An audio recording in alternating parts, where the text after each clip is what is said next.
OKC did what they needed to do. They came to Indiana and got a game. They're going back to OKC tied 2-2, thanks to a 111-104 victory. Thank you guys for joining us for another episode of Nightcap. I am your favorite unk, Shannon Sharpe. My partner and co-host, Liberty City's own Bingo Ring of Fame honoree.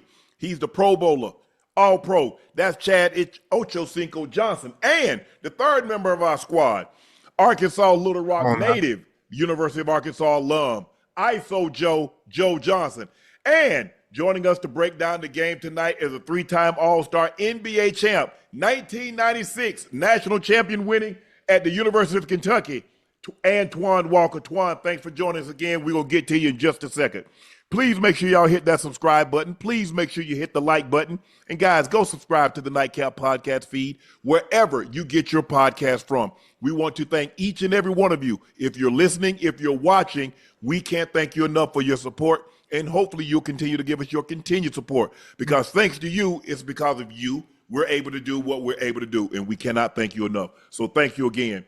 Make sure you check out Shai by Laportier. We have it in stock. Now, if you can't find Shai by Laportier in a package shop or Total Wines or wherever the case may be in a city or a state near you, order it online and we'll ship it directly to your door. Please drink responsibly and stay safe. Make sure you check out my media company page on all of its platforms, Shay Media, and my clothing company, 84, with 84 being spelled out. That link is pinned into the chat. Supplies are limited, and once they're gone, they're gone. So please grab yours while supplies last. The Thunder even the series. 2-2. Shai was sensational tonight. The first 44 minutes, guys, he had two free throws. The last last 4 minutes, he had 8 free throws. So he was 10 of 10 for the night. Jalen Williams was 11 of 11. He had 35 points on 12 of 24 shooting. Jalen Williams was 8 of 18, 11 of 11 from the free throw line. Chet, 6 of 6 from the free throw line. But I thought the guy that kept him in it, just like Mathurin did the other night, it was Alex Caruso. He was sensational tonight. He didn't let them, he didn't, and don't get me wrong, Obi Toppin played well. They got, 35, 16, 30, 36 points. 36 points from their bench. But Caruso was tremendous early. Joe, I'm going to start to you, and then Twan, we're going to kick it off to you. Joe, let me ask you a question. Did the Thunder win this game, or did the Pacers lose it? Nah, the Thunder won it, man. It was a great game. It was kind of teeter-totter pretty much throughout the whole game. And the Thunder outscored them by 14 in that fourth quarter. That was the tail of the game right there. Hey, look, I ain't going to tell y'all no lie. I was nervous over here. I was watching the game for OKC because I felt, especially toward the end of that third, Twan, Indiana took the momentum. You know what I mean? I felt like, I said, man, they're going to end up closing these boys out because OKC looked like they had got a little fatigue down the stretch. Well, especially at the end of that third. Did. And in the fourth quarter, they just made big play after big play. And the Pacers seemed like they had a hard time scoring. And the Pacers, OKC ended up pulling it out. Honestly, man. Twan, what you think? Well, honestly, I'm going to be honest. And we got to be honest, fellas. We doing this. You saw the MVP. Shai take his game to the next level, fourth quarter. It's the reason why he got the award. We look for those type of performances to go on a road and close the game out, and he did what he had to do. And that's what he did. He needed to even this series up, and he did what he had to do. But also, too, you got to think about it. When you look at what Indiana, and don't get me wrong, Indiana's been great all year. I love Indiana. I think Indiana can win this series. But when you're doing it by committee, it makes it hard.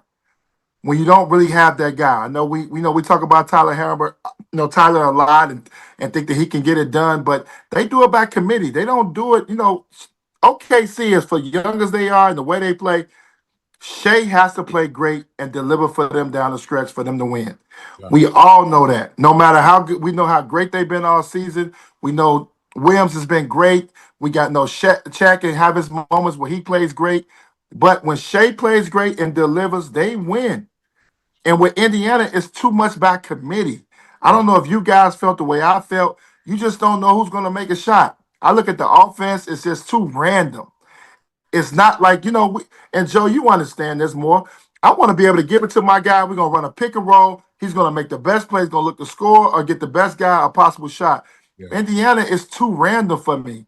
And that's what happens late in games, and it gets too random. Well, OKC, we know Shai's taking that shot. Yeah. We know Shai's going to make that shot. He's going to take that shot.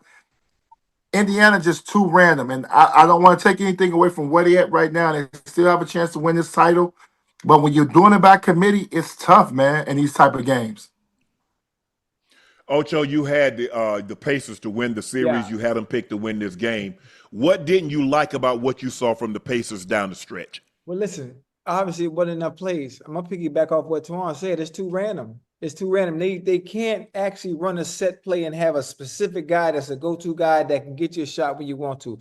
Like Twan say, they do everything by committee. And it really ain't, honestly, I think the Pacers lost this game because of what the goddamn Thunder decided to do. Let's talk about identity. SGA gonna do what SGA do, no matter what. He's always gonna close the game. He ain't worried about efficiency. He gonna take them guys damn shots and get his points. But the Thunder finally remembered who they are. What they done all postseason, what they didn't do the first two games, is they abandoned their bigs. And what they did tonight, went right back to their big lineup. They had Chet Holmgren and Isaiah Hartenstein starting together, just like they did the whole postseason. And what happened? Chet had a double-double, and Hartenstein he didn't have a great game. But listen, they won in the paint, they won in the glass, and hell, they won the goddamn game. Yeah, SGA is the first player since Jerry West to have 35-plus points and 0 assists in a finals game. Caruso, the first bench player in NBA Finals history with 20 points and 5 steals in a game. Jordan, pull that back up. And Jalen Williams had 27 points. He was sensational tonight. You can see why he was an all-NBA selection.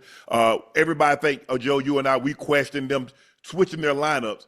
Man, you in the finals. You got there, won 68 games, and with the exception of the Nuggets, you won relatively easy. You swept Memphis. You lose one game to a Minnesota. You have to go. You had to go 7 with the Nuggets, but you end up blowing them out. And so I didn't understand, Twan. I didn't understand, Joe and I. We were talking about it. I didn't understand why they went to that small lineup, because maybe they saw the success that Indy had against Cleveland, 2 bigs. The success they had against the Knicks, 2 bigs. And they said, nah, we're not going to give them that advantage, but your advantage is your advantage. Your advantage is playing Hartenstein and Holmgren together and then going to your bench because your bench is very good. These probably the 2 best bench teams in all of basketball, and it's no surprise that they're here. I think it's a blessing and a curse, Twan, because when you look at the Pacers, because they don't have a guy that you have to key on, you don't know who's going to hurt you on a given night. They're going to have a guy that's somewhere in the 20s, and they're going to have a bunch of teams, about 19 or 18 or 17. Yeah, you would like to have a guy that you could say, give him the ball like a Shai. Or you have a guy like you got with a Brunson, or one of those guys, one of the top players that you can give him the ball and go get your bucket. That's not what they have. What they have is a bunch of guys that's not afraid to take shots in big moments. Tonight, that didn't happen. Halliburton airballed 2 threes. Miles Turner airballed a 3. I thought the difference in this ball game tonight, look at the percentage that Indiana shot, 43%. This is the OKC that we're used to seeing. The getting up into them, getting the ball, forcing the turnovers, 1 shot, and that's it. They dominated them on the glass. They turned them over. And Halliburton had 5 turnovers. When he has basically more than 3 turnovers, it's not going to be good for them because he's a guy that really doesn't turn the ball over. But I think you have to give credit to OKC tonight. Yeah, I thought, they had a 10-point lead late in the third, and they end up going to the fourth with a 7-point lead. But OKC erased that within the first 4 minutes of the fourth quarter. That lead was gone. Can I say something, though? It's always, piggybacking off Shaq, it's always tough. And Joe, you understand this, and Chad, when you don't have a real go-to guy, and I'm not taking anything away from Tyler Hamburg and obviously Pascal Siakam, 2 guys.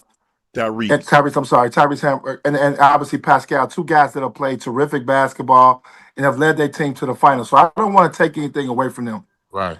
But it's a reason why it's certain guys get paid $50, $60 million a year. It's a reason why Shai is about to sign for probably $400 million. You got to have a guy that can go get you one. The plays get thrown out the window when you get to the finals and get to these situations, especially the last 6 to 8 minutes of a game. I want to be able to get it to a guy individually and go get me a bucket, draw a double team, get a guy open shot. And with Indiana, it's too random. By it being so random, you don't know who's going to score. And I think it kind of messes them up a little bit because they don't even know. I don't know if Rick Carlisle is one of the greatest coaches to ever coach this game. It's tough for him. I'm sure he's in like, who do I go to?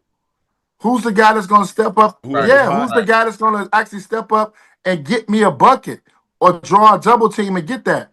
And I think that's what makes it hard for Andy. Well, OKC's kind of know their role. All the players know their role. They know Shai's going to dictate the pace, especially with 8, 6, 4 minutes to go in the game. We're going to play off him. And Indiana, I don't know how you guys feel, but I feel like it's just too random. I don't know who's going to shoot the ball. Yeah. Well, that's why you don't see a whole lot of teams like Indiana win championships. You got to go back. And we talked about it the other night, Ocho and Joe. You got to go back to Detroit, where you had a bunch of guys, no superstar players that you didn't know whether they're going to be Rip Hamilton, whether they're going to be Chauncey. Normally Chauncey took it. That's how he got the name Mr. Big Shot, Rasheed Wallace, or Tasha. So you really didn't know. Normally teams win championships. They got a guy that we can give him the ball, and he can go get us a bucket. You go back and look at the Lakers, whether it was Kareem with the sky hook, Magic, or you look at Bird, or you look at, Moses Malone. You go back and look at history. Isaiah Thomas with the bad boy Pistons. Most teams, Shaq or Kobe. Normally it was Kobe because they were going to foul Shaq. But you've always had a guy that we can give the ball to, and we know he can go get a bucket or he's going to get fouled. We know that. That's not what Indiana have. And to their credit, they've made the most of the situation. And we talked about this the other night, is that because it's by committee, you really don't know who's going to be the one that's going to stick the knife in you. Because it's, Pascal can get hot, and we've seen him get hot. We've seen Halliburton get hot. We saw Mathurin the other night. He got hot. But right now, they had this game. They're kicking themselves. They had a 7-point lead, and they had them on the ropes because Shai looked like he was tired in the first 10 minutes. Yeah, of he the ball was. game. He did. And so I was like, okay, man, this thing looking good. 7-point lead going into the fourth quarter. And OKC like, nah, we can't go down 3-1. And even though we're going back home, we need to tie this thing up. I agree. Listen, hey, Joe Antoine, I know it's by committee, but you got to understand something, right? Antoine, you say it's random, but this is what they done all season long. And I think that's what make the Pacers so goddamn special in this series, because you don't know whose night is gonna be. Sometimes Halliburton he's up and down, but then Nembhard come out of nowhere. And I really think the game is gonna go to 7, right? It's gonna go to 7, and I think the Pacers are gonna pull it off. They're gonna pull it off. I think I thought it was a hell of a game, but I thought it was in favor of OKC because of the scoring. Like, the Pacers only scored 104 points. That's what OKC want. They don't want it in 120, 130. See, that helps the Pacers. For me, I feel like Jalen Williams, he was like, I know Shai had 35, but I think Jalen was more the MVP because he kind of kept him in, and he was aggressive throughout the whole entire game. Absolutely. I totally He was getting into the teeth of their defense, putting the pressure on the Pacers to foul. He was scoring. I thought he done a great job tonight in keeping them in the game. And in the fourth quarter, I thought Shai came through and put his stamp on the game, man. It was it was definitely a tight, close niche game, but with OKC, being having that youth on their side, I felt like, and having Shai, the MVP, they was able to pull it out toward the end. I think the thing is also, Twan, and let me know what you think about this. The officiating down the stretch. The first 44 minutes, Shai only shot 2 free throws. The last 4 minutes, he shot 8 free throws. How many free throws did they shoot the last 4? Because I think, but they turned the ball over. I mean, on a dribble, on a handoff, Miles Turner tried to hand the ball off to Halliburton. Dort steals it. And we saw them turn the ball, and they didn't have a whole lot of turnovers. It's when they had the turnovers. All turnovers aren't created equal. Like in football, Ocho, we talk about this all the time.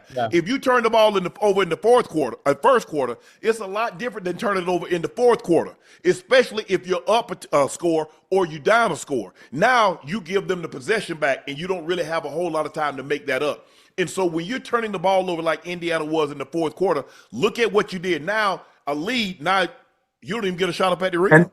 They get down, they get. But you make a great point, Shannon. That's a great point. But this is the difference between two different teams. You got an MVP on one team where everybody knows their role. We're gonna go through Shai. Shai's gonna create, whether he take the shot or give somebody else a shot.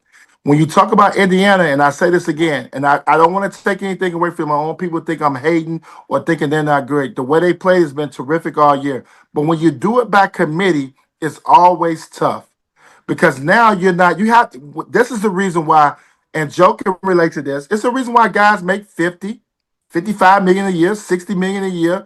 It's the reason why you pay these certain guys because you don't want to do it by committee late. You want to go to your best player, and whether he gets double teamed, make a pass, or he's taking a shot. With Indiana, it's too random. How many times we've been watching this series, we don't know who's going to score for Indiana? Think about that. We don't know who's going to score for them late. When it gets to 6 minutes, under 6 minutes, we don't know. The best game I thought they played is when Halliburton took control. Yeah. When he actually took control and control the pace, and when he takes the shot. And I'm not telling you, you get to the final, so it's hard for me to question their style and the way they play. But when you get to this point in this game, you got to have a go-to guy that you give it to that can create a double team or can create his own shot. And when I look at Indiana, they don't have that. And OKC's too good defensively. You're not going to beat them just one-on-one. Right. You have to make an extra pass. Somebody has to make an extra move.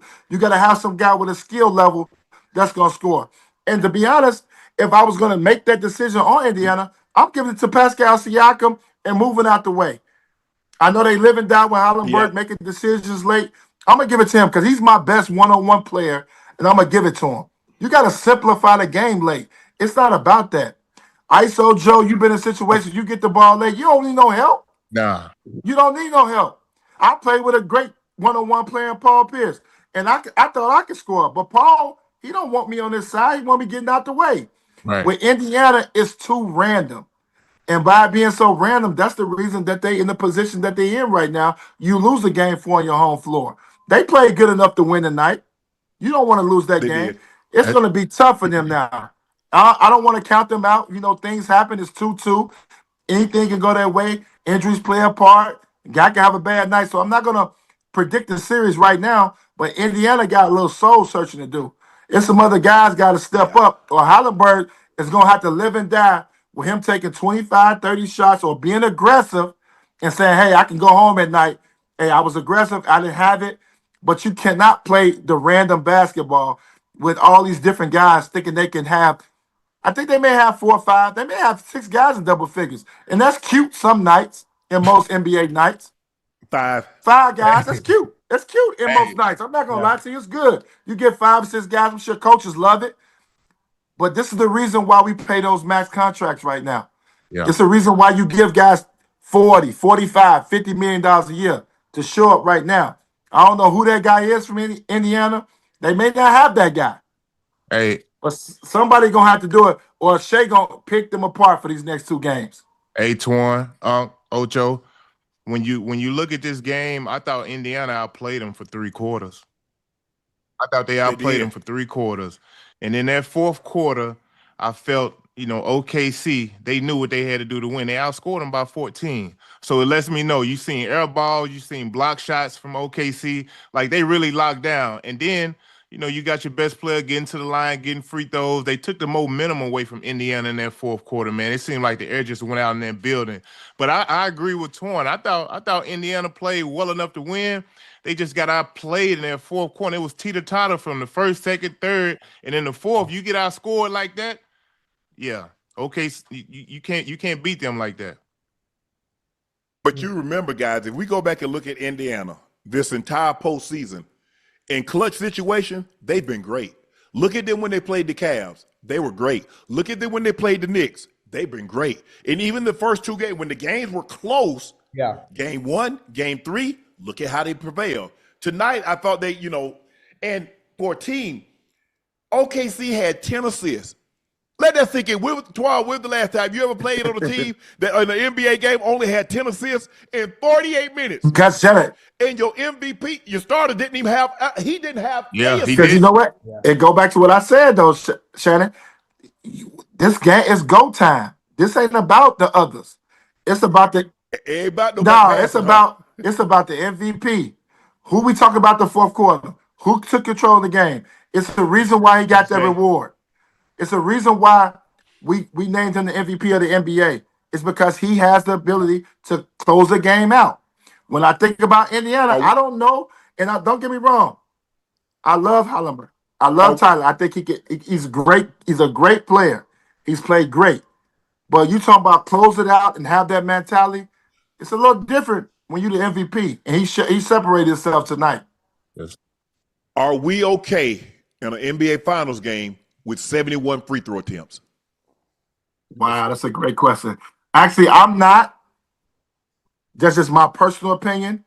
I think that, at some point, especially at this level, and the way these two teams play, that both teams get up and down, they run, they're not necessarily considering playing for the free throw line. This is not a grinded out series. This is two teams that want to play 115, 120.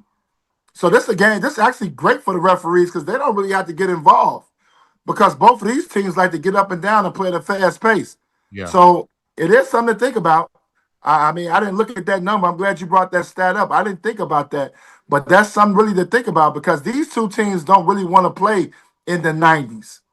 They want to play 115, 120 if they can. So they're not worried about the foul call. They want to get up and down. So that's a great point. They OKC had 12 offensive rebounds. Chet Holmgren had 4. Hartenstein had 3. So the two bigs had 7 of their 12 offensive rebounds. Indiana only had 7 offensive rebounds. They beat them by 10. They were plus 10 in the rebounding margin. They did a great job. They did a better job of taking care of the basketball tonight. OKC had gotten, they were starting to turn the ball over, and they really do a great job of turning it over. Jalen Williams had 4, but for the most part, Shai only had 2. Lou Dort had 1. Holmgren had 1. So they didn't really turn. They did a great job of protecting the ball. But when you look at them, they shoot. You let OKC shoot 47, 48. In one game, I think they were like 50% from the floor. You're gonna catch hell beating them because they put so much pressure on you. The likelihood of you shooting 50%. Now we saw it. I think we saw the other night in Game 3. I think they shot 50%. But OKC do a great job with all those wing defenders. When you got Jalen Williams, you got Lou Dort, you got Caruso, you got Wiggins, you got Wallace. You got guys that can defend multiple possessions. So in other words, hey, we can slide. Hey, close out here. He give it up, close out there. So you're gonna have to be on your best behavior. I just thought Indiana panicked a little bit. They started shooting some shots that they wouldn't normally take, guys, in the fourth quarter because I think they can feel the momentum starting to slip. And everybody wanted to be that guy to hit that big 3 to quell the momentum, to put us back in, like, hey, everybody's looking at how their moment, talking about, hey, the Steph Curry, we good. Hey, don't worry about me. Don't, like Steph in the Olympics. Don't worry about me. I'm okay. And it got away from him. Hey, listen. It might have got away from Unc, but I'm gonna tell you how it's gonna go. I told you how the series was gonna go. I told you how it was gonna go before it even started. I told you at this point after 4 games it would be 2-2. Joe, you owe me some money. I don't owe you nothing. Me, we even right now. We even right now. I'm giving you the opportunity, Unc. I'm giving you an opportunity, Joe. I'm giving you an opportunity as well to change your decision on who you have. Man, you got to chill. You got to chill, Joe. You got to chill. You got to chill. Hey, Twan, Ocho, when you look at OKC, for me, I love the fact that they didn't settle for the 3. They shot 17 threes. They made 3 of them. They was getting to the cup. They was putting the onus on the ref. You look at the Pacers, they doubled them in 3-point attempts. You know what I mean? Like, them guys was putting their head down for OKC, getting to the cup, making plays. And for whatever reason, it just wasn't much resistance there. I thought Nembhard, he played great, man, for 3 quarters against Shai. The way he guarded him. I agree. Look, Shai a couple times, he was like, man, y'all gonna bring that thing up. I'm gonna get down here in position. Hey, because that boy was on his back pockets, man. He wasn't letting him breathe. I'm talking about busting through picks, just making him work. You want to tire him out. And like I said, I think when he caught his second win, because he got tired early, he was able to withstand that and put his stamp on the game late in that fourth quarter. You know what, too, Joe? I'm gonna add this, and I think sometimes as coaches, and these coaches get this thing, like you just talked about them playing great defense. Sometimes you got to respect who the MVP is. Yeah, I'm tired. I'm watching these games now. And the only thing I don't like, and we saw this, and we've watched basketball our whole life. All of us have. Man, somebody else got to beat me. I'm tired of. We shouldn't be coming on these shows talking about Shai beat us. Now we know, them guys are great. But when you gonna send a double? When we gonna make somebody else beat us? That's the thing I got a problem with. They'll And let them listen, play all one-on-one. these coaches making 4, 5, 10, 12, $13 million. We firing Thibbs. We doing all these things. But sometimes, man, as a coach, respect the player. Respect that this guy's skill set. He's the MVP for a reason. So if I'm going to lose as a coach, and I'm not the brightest guy, I never coached before in my life, but I played this game my whole life. I'm going to make somebody else beat me.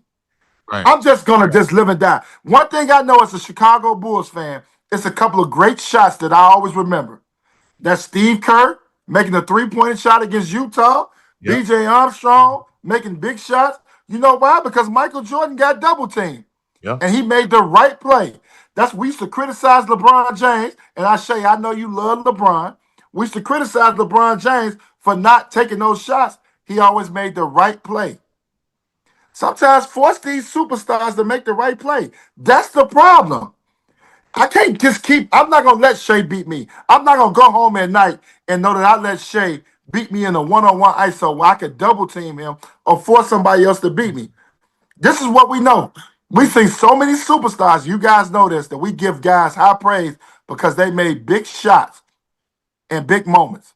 Right. And not to go at Robert Horry, but Robert Horry made about 7 of them. Yeah. Because you want to double team Shaq, you want to double team Kobe, I'm going to make this shot. Yeah. Right. Or Dream. Or Tim Duncan. You know what I'm saying? When you let a guy, here's the guy got 20, Shai had 24 shot attempts and 10 free throws. So and Joe, we talked about this, and Ocho, we were talking about this. Bro, Yeah. you see game 3, they trapped him. Yeah. He tried to get in that pick and roll, they trapped him, make him get a ball up. He turned it over, they got jump balls, whatever the case may be. Stop letting him play one-on-one. Every great player in the NBA, if you let them play one-on-one, they're going to average 30 plus. I agree. Easy. You must. It's like a great receiver, Ocho. You got to double him. I don't care how great your DB is. There's only, he gonna get it. Now you keep pulling with fire. Oh man, we play what we play. That's what we do. Okay, what we do. What we do gonna have you at home to my man, we were so close there. You just come back and get better next year. Hell no. Twan and Unc, I agree with y'all sending the double. But here's one thing you gotta take a look at. Where he's ISOing from, which is at like the top of the key, kind of like a little bit above the free throw line, that's a hard place to double, man. That's a hard place to double. Yeah. So when I see them getting him in his spots, that's pretty much where he operated from tonight. You bring a double there, you giving up something easy. So I think OKC understood that, and the fact that Shai didn't have an assist, he had it on his mind. He was gonna play in that isolation, and he was gonna get to his spots. Twan, look, he taking them bumps in the mid post, and he's still on balance, making them tough shots. Man, he made a lot of tough baskets tonight. So you gotta think about it, Joe. We 2-2. Now they're going this thing 2-2. So the strategy you just talked about, which is right, and you're right, he's getting it in the sweet spot where he can still score the basketball. But guess what I'm gonna do? Let me see if these other guys can make this shot. Let me just try one game. Let me just try one. I'm 2-2, doing it that way. Let me see if these guys can make it. Let me see if a guy can step up and make it. You know this, Joe. Everybody ain't ready for that. That Kool-Aid may not get no sugar in it right down that time, man. Sometimes you can't put that Kool-Aid don't go in there. Get that Kool-Aid, you got to put some sugar in it, be a little bitter. Some of them guys ain't ready to take them shots now. You got to let them see if they can take them. It's right. You're absolutely right. Ocho. Yeah. You look at the man had 24 shot attempts and no free throw and no assists. Yeah. So you knew early on, y'all better get it off the glass.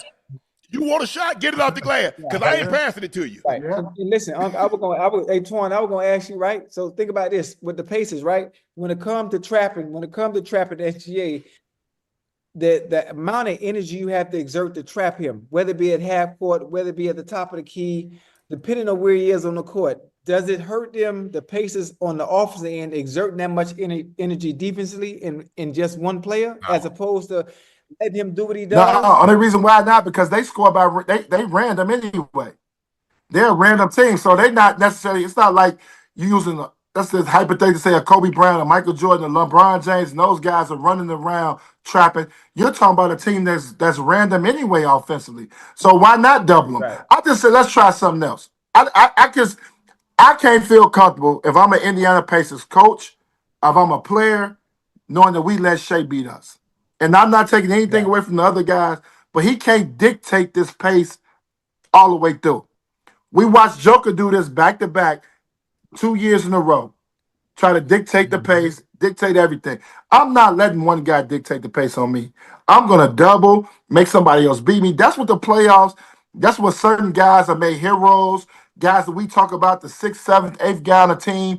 We be always talking about them. I've been a Chicago guy, a fan. Obviously, I won a time, but I remember Steve Kerr, John Paxson, Horace Grant, Bill Winnington, Luke Long, because those guys had to make big shots and make big plays. I Because agree. Michael Jordan got double teamed. Michael still got his 30, his 40, had his moments. But those why I remember those guys. They're household names in Chicago, me living here. People loved them to death because they made big shots in these moments. I gotta make if I'm gonna lose and feel good going home in the summer, I gotta be like, hey, that second unit, those other guys beat me. We did the best job we could do on Shai Gilgeous Alexander. Indiana just like they giving them their cake and eat it too. You can't have both. Right. I got to make you earn it. You can't have both. They got. Go ahead, Joe. We got to give Rick Carlisle some credit, though, guys, because he's made adjustments. When we said, hey, look, man, you got to switch up that pick and roll defense, he did that. Turned Shai over, had him a little flustered in game 3, and, they was able to pull the game out. I think come down game 5, yeah, Twan, like y'all say, I think he will start sending a double. Even if he isolated the top, they may just send another guy. But I'm sure – Rick Carlisle has been great throughout this postseason. I can see him making that adjustment right there just to where, okay, if he get it in his sweet spot, or if he about to go, he put it on the floor, we coming. So I look forward to the Pacers making an adjustment in game 5, and because it's going to be a tough one at OKC, man. They're going to be ready. Yeah, and I think, Indiana had some breakdowns in the fourth quarter. You saw Chet get a putback dunk. They got a couple of putbacks in there because the rotation wasn't what it was needed to be, and you have a lapse. And, you get fatigued or you feel the momentum slipping away, but you got to stay focused. That's the thing about in sports. When the rubber needs to meet the road, if it's late in the ball game, say the last 5 or 6 minutes, in a football game, the last 5 minutes in a basketball game, or whatever the case may be, you've got to maintain a level of focus because a momentary slip could be the difference in winning or losing the ball game. Yeah. And I thought Indiana had some lapses in that fourth quarter, late in the ball game. Chet get a putback dunk. Caruso got a rebound. And but like I said, I thought Caruso had his Mathurin moment. I agree. Like Mathurin had his 27 in game 3 and the win game. I thought Caruso was really the difference, especially early. Like, he didn't do a whole lot late, but early in the ball game, he was look, I ain't think Hartenstein played great, but he played well enough. Like we say, with that big lineup, especially in that fourth quarter down the stretch, they got some easy extra second chance points. And that's what we was talking about. You play that small ball, Twan, you don't get them extra second chance points. I thought Hartenstein had a couple tip outs to where they tipped it back out to where they got a second opportunity and they scored on them baskets. Yeah, and my last thing I'm gonna add to Joe into this situation, just so you can hear me out on this. As a guy who played, and we played against a guy, Dirk Nowitzki, in the finals of 2006. It kind of reminds me of a Shai and the way their team is kind of constructed as far as ISOs and scoring. But what we did with them, what we did with Dirk, is he saw Udonis Haslem, who was probably the best defender on him. He saw James Posey, our guardian and myself, Zogard. So you get 4 or 5 different defenders on that guy. It's a different look. We didn't stop Dirk. I would never be the first. I'll be the first to admit his numbers speak for itself in the finals against us in 06. We didn't stop him, but we gave him different looks. So I make that point to say, stop giving Shai the same looks. Double him a little bit. Get it out of his hands sometime. Now, force him to do something else. Shai's not a great three-point shooter. No. You know what I'm saying? Make him shoot a 3. Sag on him a little bit. I just hate when you keep doing the same thing and thinking that now you got to change it up. Put some thought in his mind that he may have to change his game up a little bit. But he knows right now, he knows every sweet spot he get into. He knows when you're coming. You're not giving no doubles. Michael Jordan, Kobe Bryant, LeBron James, the greatest players that ever played this game, has got double team. Why all of a sudden Shai don't get double team? You giving up one. He MVP for a reason. You giving up 120, Shai. If I'm giving up 120, I might as well double. Man, if they make open 3, they make open 3. I might as well double. We playing in the 120s anyway. I'm trying to play that way. So why not double? Respect the man for being an MVP. He didn't win the award overnight. He earned it. He was the best player in the league. He could have won it 2 years in a row. The dude's on the road. You got to respect what he's doing right now. And let's double him and make somebody else beat me. And until Indiana makes that commitment, they probably not going to get out the series. Yeah. You're right. All right, we're going to move on. Josh Hart issued a warning about those talking about Thibodeau. He said, all y'all talking trash about Thibbs, lame as hell. A different direction was taken, but y'all should be appreciative for what he did for the team and the organization. What I didn't understand, and it's baffling to me, and I said this, how are you going to fire a man and you don't have somebody already lined up? You go fire a man and then you talk about you want to go talk to other people that already got jobs. They're not going to let you. They're not going to let you talk to their coach. It's like me. I'm going to sell my house, but I ain't got no place to stay. What the hell? But damn, Ocho, I need to have, I got a temp housing. I got something already lined up. This looks so bad. If the Knicks knew how bad they look currently, because now you're asking for permission. Can we talk to Jason Kidd? Or can we talk to Ayyyy Udoka? Can we talk to this one? Can we talk to that one? No. Now you spent your attention, and it seems like Mike Brown, or Taylor Jenkins, who was at the Grizzlies, they seem to be the number one contenders. This is a bad look. I'm not saying, look, you can say whatever you want to say. Okay, maybe Thibbs need to go. He's grinding his guys down too much in the regular season. But at least have a plan. Yeah. Okay, we're going to get rid of Thibbs. This is who we want. But you probably want to have somebody lined up that doesn't have a job, because the likelihood of somebody, Ayyyy Udoka was in the playoffs. They had the number 2 seed. Yeah. So I'm just, and Jason Kidd's like, hold on. Yeah, I like the Knicks, but we're going to get Kyrie back. I got Anthony Davis, and we're going to have the number 1 pick in Cooper Flag. Why I want to go? I know. It don't make sense. But listen, Twan, Uncle, and Joe, you got to think about it, right? This is the player move, though. This is the player move. The players, someone had to say something to the folks upstairs, the upper management, about Thibbs. Again, you hear all the time about him grinding his players in the regular season, in the postseason, and playing too many minutes, and them tiring themselves out and not really being able to play towards the end of games. Because most of the time in business, when you're going to fire a coach, you already have a successor in mind and in order before you even fire somebody. Most of the time, I know I'm not tripping. In football, it's the same way. Yes. You're the head coach, you already know who the next person going to be. Now, you don't say anything publicly, but behind closed doors, you've already made the call. You already got your I's dotted, you goddamn T's crossed before you fire anybody. Can I say something, You're guys? absolutely right. This ain't college. Twan, before you go, in college sports, they do this all the time.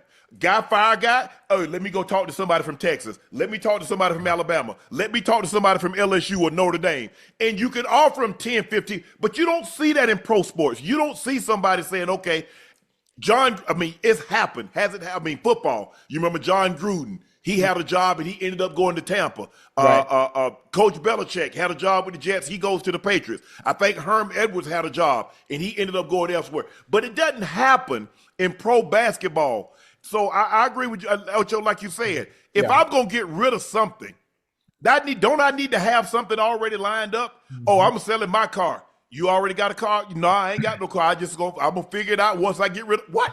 You going to figure it out once you get rid of yours. You figure it out before you get rid of yours. Yeah. So that way it's a seamless transition. Go ahead, guys. Let me just say this. I think when you look at this, guys, and I know you guys have had many comments on this. I haven't been on. But you looking at a city that probably thought their team was better than what they were. And you're looking at an organization up top that probably thought their team was better than what they was. You played against a Boston Celtics team that lost Jason Tatum. Let's not devalue how good Jason Tatum is. So you was able to get by and put yourself in position to possibly get to the finals. That's cool. But the problem is the Knicks roster is not good enough to win an NBA title. Let's be honest. The roster is not good enough to win it. It's not Tibbs' fault. I think Thibbs has done an excellent job to be able to get what he got out that group to make them relevant, to make them a really good playoff team. But now you get the buzz, the fans coming to the game. You got the celebrities. You got all the stars coming to the game. Everybody's starting to think about championship. You have to build towards that. You got to have the right personnel. And that's unfortunate that Dolan don't understand that. You put a good product on the floor. You've gave the Knicks fans something to cheer about. Appreciate that part. If you're able to get over the hump, you get over the hump. But you don't have the right personnel to get over the hump. Mhm. You still got the Pacers, a team that's played you last 3-4 years. The Pacers team has been together 4 years. They beat you Yeah, last they've year. been together 4 years. The Boston Celtics, if Jason Tatum don't get hurt, we're probably having a whole different conversation right now. So you got to put that in perspective. That's why I don't like the fact that they fired Thibbs, because it wasn't his fault. He's done a great job with the group that he's had, and that's been him. I saw him here in Chicago. I saw it firsthand. I saw him have a great point guard in Derrick Rose, ride that point guard, and build that team around defense and a great point guard. He did the same thing in New York with Rick Brunson and what they built there. And they're successful. They're a very good playoff team that's going to compete night in and night out. Sometimes, and Joe can contest this, and even Ocho, Shannon, you can contest this too. As athletes, we obviously want to win a championship. That's the goal. But sometimes you just not there. You just can't get over them. You need a little luck. You need to stay a little injury free. You know what I'm saying? You got to stay a little injury free. You have to have a little luck. But sometimes it just don't happen. The good organizations stick with you and build on that. That's why I like the Pacers, because that group has been together now 3-4 years. Yeah. That's what makes the Indiana Pacers kind of special, because that's why I root for them, because they one of the few organizations that stuck with their core guys and giving them a real chance to see if they can actually get it done. And they're in the finals right now, 2-2 with a chance to get it done. The Knicks, that's a bad decision. That Thibbs is a great coach. He has his question marks on how he rests his guys and how he wears guys out. But besides that, he don't do nothing but win. I was in Chicago. Yeah. He ain't do nothing but win in Chicago, and he hasn't done nothing but win in New York. I don't know why the man loses his job. Stop putting championship on everybody. You got to have the personnel to win a championship. I played on a team. What you think, You gotta Joe? have a personnel, man. I think they felt they had to make a decision, fellas. You know what I'm saying? Considering the fact that they lost to the Pacers 2 years in a row, they felt like they had to make a move to, maybe light some fire into some guys. Because for me, I felt the Knicks I felt they got a pretty good team. Now they ain't deep, they ain't no deep team, but when you look at Anunoby and Bridges, I feel like those dudes got to do more. With Brunson, kind of holding the ball for so long, I think you depend on them for so much that those guys really don't have rhythm. They don't have no rhythm and continuity outside of playing hard and playing good defense. So I felt the Knicks felt, man, we lost to this team 2 years in a row. We got to do something. We got to make a move. And y'all know the players make a lot of money, so who's gonna be the first one to go. The coach got to go first. Yeah. The problem that the Knicks, do you know what the problem the Knicks had? Expectations. There you go. Dame Lillard tore his Achilles. Okay, so now there's only one guy that can beat us in Milwaukee. Jason Tatum goes down. So now it's smooth sailing. We got the Indiana Pacers, and we're home. So we should be able. So because ain't nobody had the Knicks going to the NBA Finals at the start of the Eastern Conference playoffs. Nobody. No. But what happened was you get Dame goes down, you get Jason Tatum goes down. Indiana beat Cleveland. The Knicks beat Boston. Oh, we got the Pacers, and so now the expectation is exponential. And so now when it doesn't happen, it's Tim's fault. It's Tim's fault. Well, damn, he did a great job to get y'all there. Yeah. And then you don't have a backup plan. You don't. If let's just say, for the sake of argument, they wanted to move in a different direction, and they said, "Well, we were thinking about this the whole season, and we're not going to let going to the Eastern Conference Finals deter us." Who's gonna be your coach? If Dallas fired Jason Kidd, okay, you got no problem. If one of the coaches that you're trying to get an opportunity to talk to gets fired, okay, what happens if they don't? Who is your coach? Man, it's some other good veteran coaches out here, because obviously that's what they're looking for. Some guy who's been around, some guy who's won, and there's a few of them out here, man. And I'm sure they'll find somebody, but. Yeah, to be looking for guys who are already in great coaching situations, hell, I wouldn't be trying to lead neither. But see, you say there are great coaches out there. If the Knicks wanted those guys, they would have never asked for permission to interview somebody that already had a job. Because if you believe somebody is already available, hey, You believe somebody's available. I don't need to talk to anybody else. What I'm looking for is right there. I'm not going to have to give up draft compensation, and I'm not going to have to pay overpay because if you got a job, what's the situation? What makes you think I'm not leaving my job unless I get assurances? You're going to have to give me a contract before I leave. Right. Ain't no assurances. Now, I take this, I say, yeah, I'll interview. They grant me position, give permission to go interview for the job. I don't get the job in the team that I left. Say, nah, we good. We go in another direction. Now hell no. Shannon, Joe, Chad, let me just tell you this. We wasn't there. We wasn't in the room. I could just imagine being in the room. You got Wes, Leon Rose, all these different guys in the room. If y'all mastermind, y'all come up, we need to fire Thibbs. It's something wrong. That's what those guys thought about. And like you just said, you just made a valid point. You don't have another coach already lined up. It ain't the coaching. Thibbs got you over the hump. He built the culture. He started the culture there. So why would you take him out of the spot that he's in? Sometimes you got to look at your personnel. Don't get me wrong. I think the Knicks are a very good team. Do I think they're a championship team? Absolutely not. No. But they are a very good team. But I'm going to also say this, and Joe, you understand this. Your best player is 6'1". It's going to be hard. And I'm not saying that. Your best player is 6'1". You got to figure it out. It's hard to win a championship. Yeah, it's hard to win with that. There've only been two guys. Steph Curry is one of the top 10 players to ever play the game. We're not talking about him. Right. We're talking about Rick Brunson, who's a very good player, who to me is a Hall of Fame player. Jalen. He is a Hall of Fame player. I got all the respect for Rick Brunson. But your best player is Rick Brunson. Jalen. Karl Anthony Towns is a great number 2 or number 3. Yeah. They tried the ones with him in Minnesota. He's a great number 2 or number 3. And I like the way Karl Anthony Towns has played since he's been a Knick. But that's the problem. No, you like the way he played the last couple of games, getting to the ground. No, he hovers too much around the 3-point line. He does. But Shay, you got to realize this. You got to bring your expectations to real. This was most of these teams. You got to have real expectations. You're building something there. You're building a situation where you're going to be able to compete maybe for the next 5 or 6 years and give your fan base something to cheer about. Do that. Thibbs just did that. Right. You got to do that. Sometimes you can't cut. He's built a culture there. Give that man a chance to continue to build and add a piece or two. Your best player can't be 6'1", man. I'm just trying to tell you. That's what they was betting on. Well, think about their best player being 6'1". It wasn't Thibbs that gave up. It wasn't Thibbs that gave up 5 first-round draft picks for Mikal Bridges. Yeah, that's true.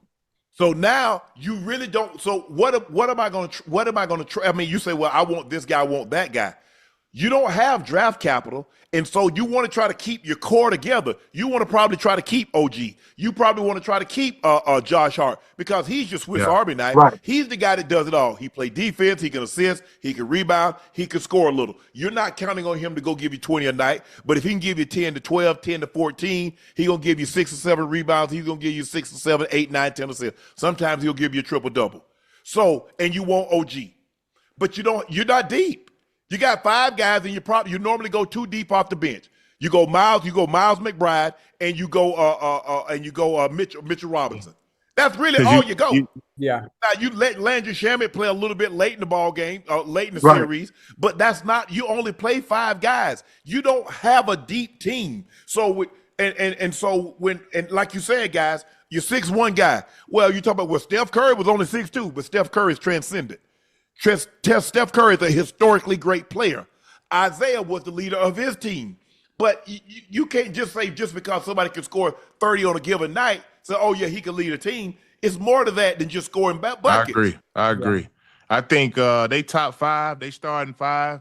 They can compete with anybody in the league, but it's the depth. You know, when you don't have the depth like a lot of these teams have, out of like an Indiana, like an OKC, somebody who can come off your bench and win you a game or 2 in the postseason, Ocho, it's gonna be hard to win because you put so much pressure and onus on Jalen Brunson, Cat.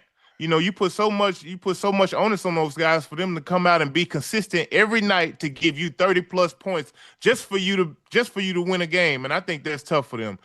So I think as far as depth wise, they got to bring them guys some help, man. Some guys that can come off that bitch and affect the game in a different way. Yeah. Well, we knew after game. Well, let me just go after this one. Joe and Ocho, we were on, and we said after game one, the Yeah. Knicks are in trouble. You got 43 from Brunson, you got 36 from Karl Anthony Towns, and you still lost. And I asked the question, I say, so what's the likelihood that they can score 40 plus and 30 and over 35? Because if you could get that many, think about how many points you got from your two big guns, and they shot a great percentage. They were very, very efficient, and you lost. If they gave you anything less than that, there's a great likelihood you were going to lose this series. And so I'm not surprised they lost this series considering game one. But the question I want to pose to you, there were reports that some of the players thought that Rick Brunson, Jalen Brunson's dad, who's an assistant, had too much say. Is this a move? Are they trying to get Rick Brunson with a Worldwide West and Leon Rose?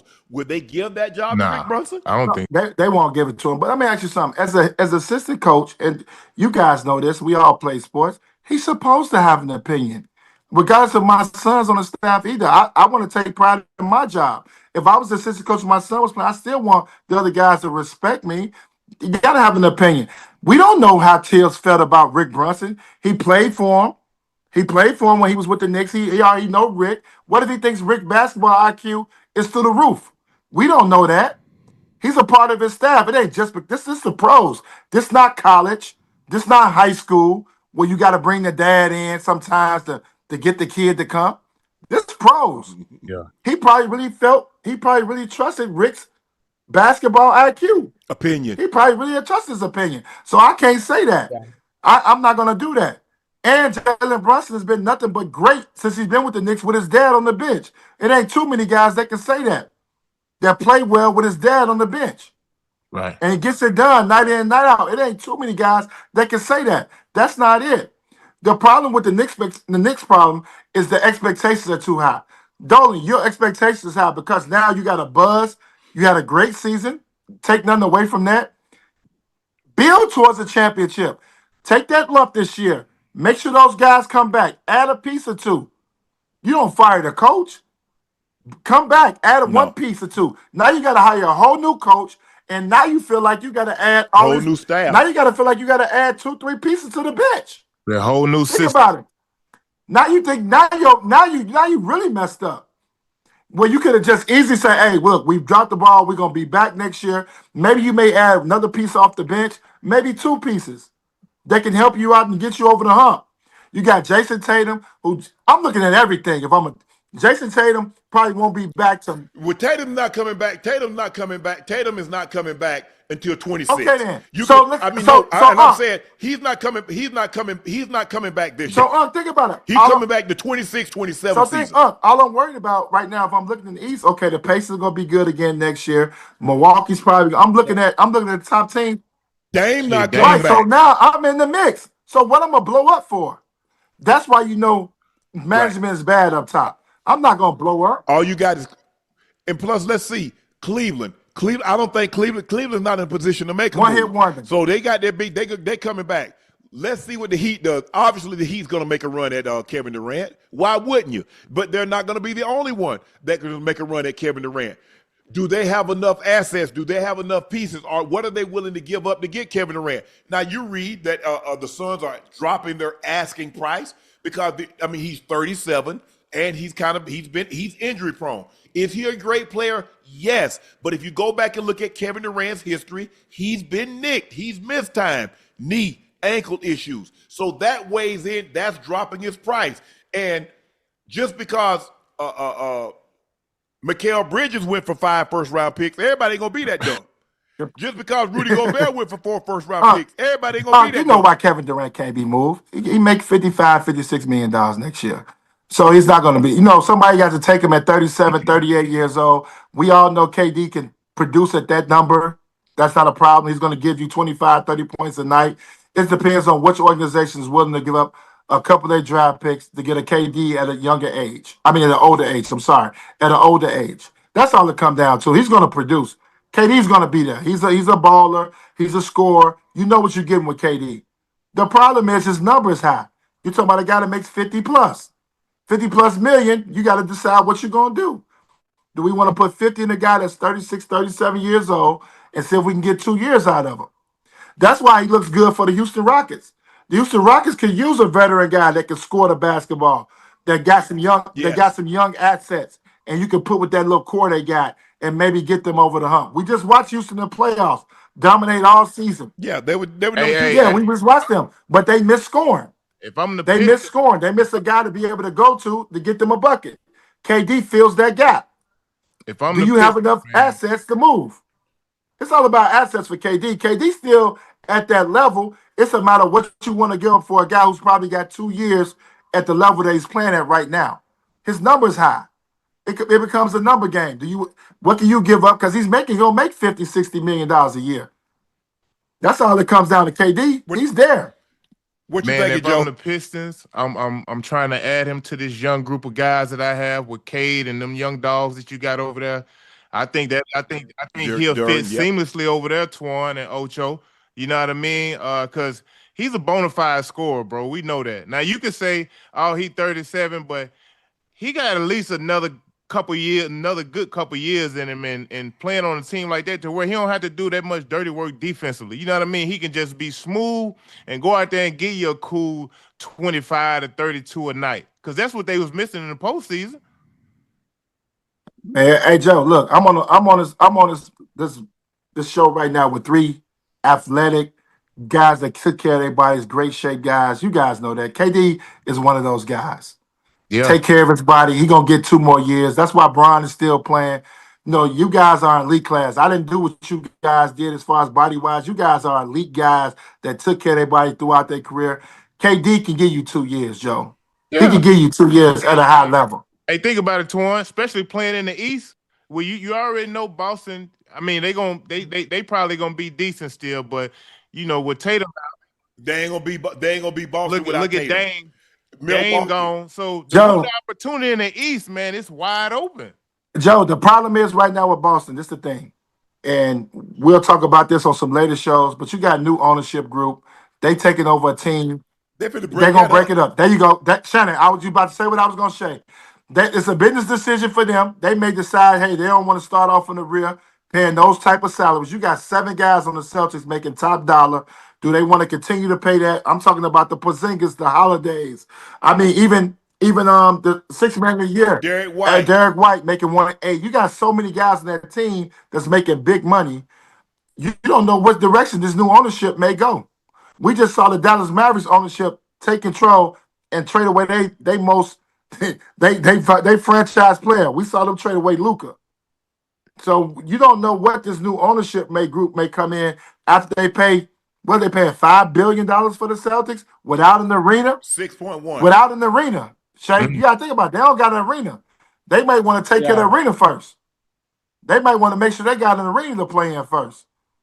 So, you know, these guys are businessmen. You don't know if they are committed to this type of winning and this type of salaries with these guys. So we don't know what the Celtics are going to do right now. So it's wide open right now. That's what's crazy about the Knicks. You're in a situation where things are wide open, where you got 2 top players on the Milwaukee Bucks and on the Boston Celtics that are coming off torn Achilles, 2 Hall of Fame players. I don't want to break that up. What am I going to break the coach up? I'm going to give him another shot at this. Yeah. You know, you got to see what happens. Karl-Anthony Towns was hurt. When you get 100% Karl-Anthony Towns, that Indiana series may go different. I could be wrong. It may go different. But 100% Karl-Anthony Towns may change that series. He played great all year. I thought he rejuvenated himself. I thought he had a monster year. But, you know, he got hurt at the end of the year. He wasn't right at the end of the year. I'm not gonna beat him up. I'm not gonna beat up on him like that. He wasn't right at the end of the year, health-wise, and it cost him. Right. Juan, thank you for joining us tonight, man. We really appreciate you breaking down this game. OKC 111, Indiana 104. Thanks for the insight. Hey, Game 7, come back and join us if it goes 7 and break down who won and why they won. Oh yeah, I'll be here, baby. All right, appreciate it, Juan. All right.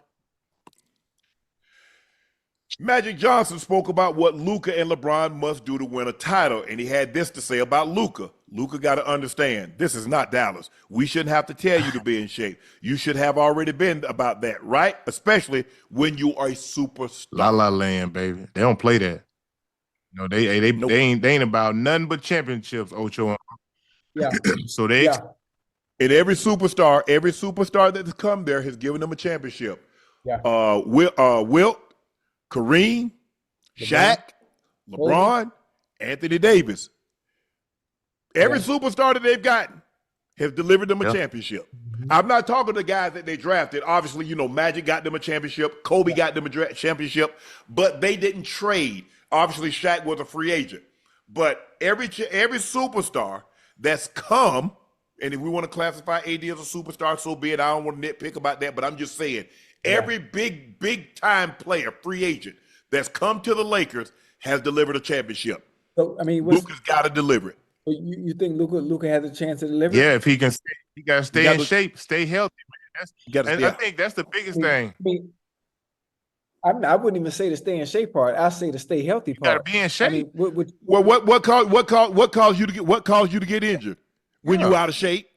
Because when you out of shape, guess what happens? You pull things. You could be in shape and still get hurt. Now you can, but why does he look every year? He looks like he's dragging a piano behind his back. You're right. It's because he be bogged down with injuries. His body wears down on him. Yeah, he's a phenomenal. And I'm not saying that. And people see sometimes, Ocho, people just look at the end result. Well, look at the numbers that he's putting up. Right. But why does it look like? I mean, you see, he got kinesio tape all on his back, all on his shoulders, everything. He's getting hold of, with chicken wire mesh tape. Hey, I have a question too. Yes. When you lose weight and when you gain weight, does it change his game? Will it change the game and the style of play, the way he plays the game? Not having that extra weight, will he still be able to do some of the things that he does as far as using his body, to play? Or you think? No, I don't think so, Ocho. Because you know why? Because the man's 25, 26, Ocho. I can see when you start getting in your 30s, you get that old man spread, Ocho. It get harder. When you in your 20s, man, you should be able to just like that.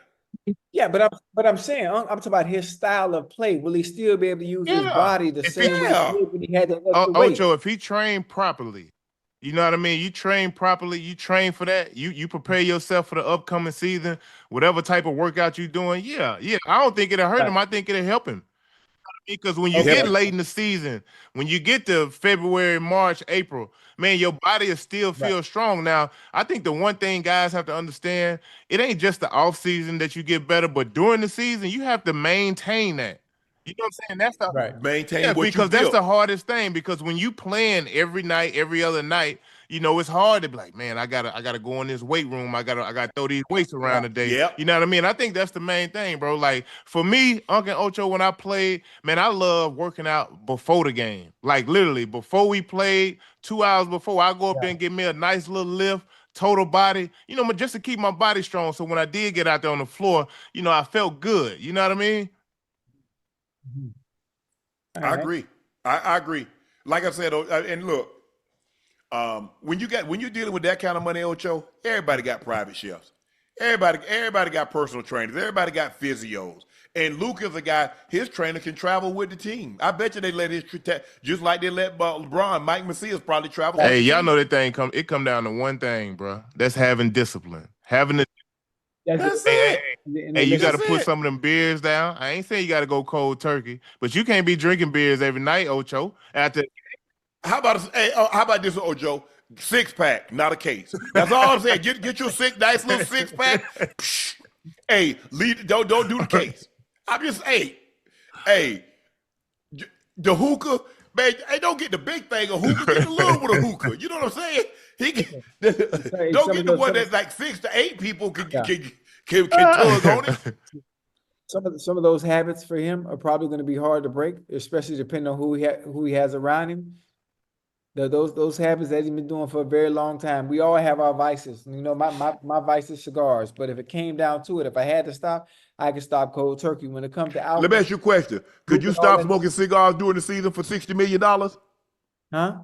Could you stop smoking cigars during the season for $60 million? Good. Yeah, I mean, don't say yes. I'm just asking yes or no. Could you stop smoking cigars? I'm not addicted to it, of course. Yeah. And that's the thing. Look, Michael Jordan smoked cigars during the season, but Michael Jordan was in tip-top peak shape. You look at the caps on his shoulder, you look at his body. Now, if Luka wasn't going to wear down at the end of the year, Right. as a matter of fact, hell, I'll bring him cigars. How much? What them cigars you say? I got Tampa Nuggets right now. I got some Tampa Nuggets upstairs. Hey, look. Swishers. Whatever. Hey, I'll bring him a 6-pack. I'll bring him a 6-pack. What you drinking? Hey, look. Michelob, Coors, Anheuser Bud. What you drinking? Bud Light, Mick Light. What you want? Hey, I know he ain't drinking no bull, no Slizzball looking, no old E. Hey, listen. So he probably drinking some niche beer. I think he's gonna come back in much better shape, but I think he's gonna have to maintain that throughout the season. That's the toughest part, man. I've been seeing him working out this summer, Ocho and Unk. So I know he hears the whispers. Believe me, he hear the whispers. So he gonna come back. He gonna come back a different player for sure. Working out in the offseason is the easiest thing you can do because you got nothing but time. Yeah. You know what I'm saying, Ocho? You said that 2 hours a day, but it gets difficult. I mean, it gets hard. Man, you getting beat up, my shoulder's getting sore, but I still got to find a way to go in there and lift. I got to bench. I got to do shoulder work. I got to do leg work. I got to do calf work. I got to do core work because that beating that I'm taking, and the last thing you want is you trying to ward off injury as long as you possibly can. And once you get, Ocho, you get nicked during the season, it's hard to get healthy because you can't get no rest. You can't get proper rest. They got your ass up at the wee hours of the morning. You can't train because you rehabbing. You doing all this training after practice. You there 2 hours before meeting, getting all the way to. Then you train, you rehab icing and stem during lunch break. Okay, you go out there, try to do some little walkthroughs, and then you got 2 hours after practice. So you get treatment 5 hours a day. I remember them days. Yeah, I know you remember them days. I remember them days too. In football, I know you can't make it through no season without lifting weights every week, right? No, especially Joe and Unk.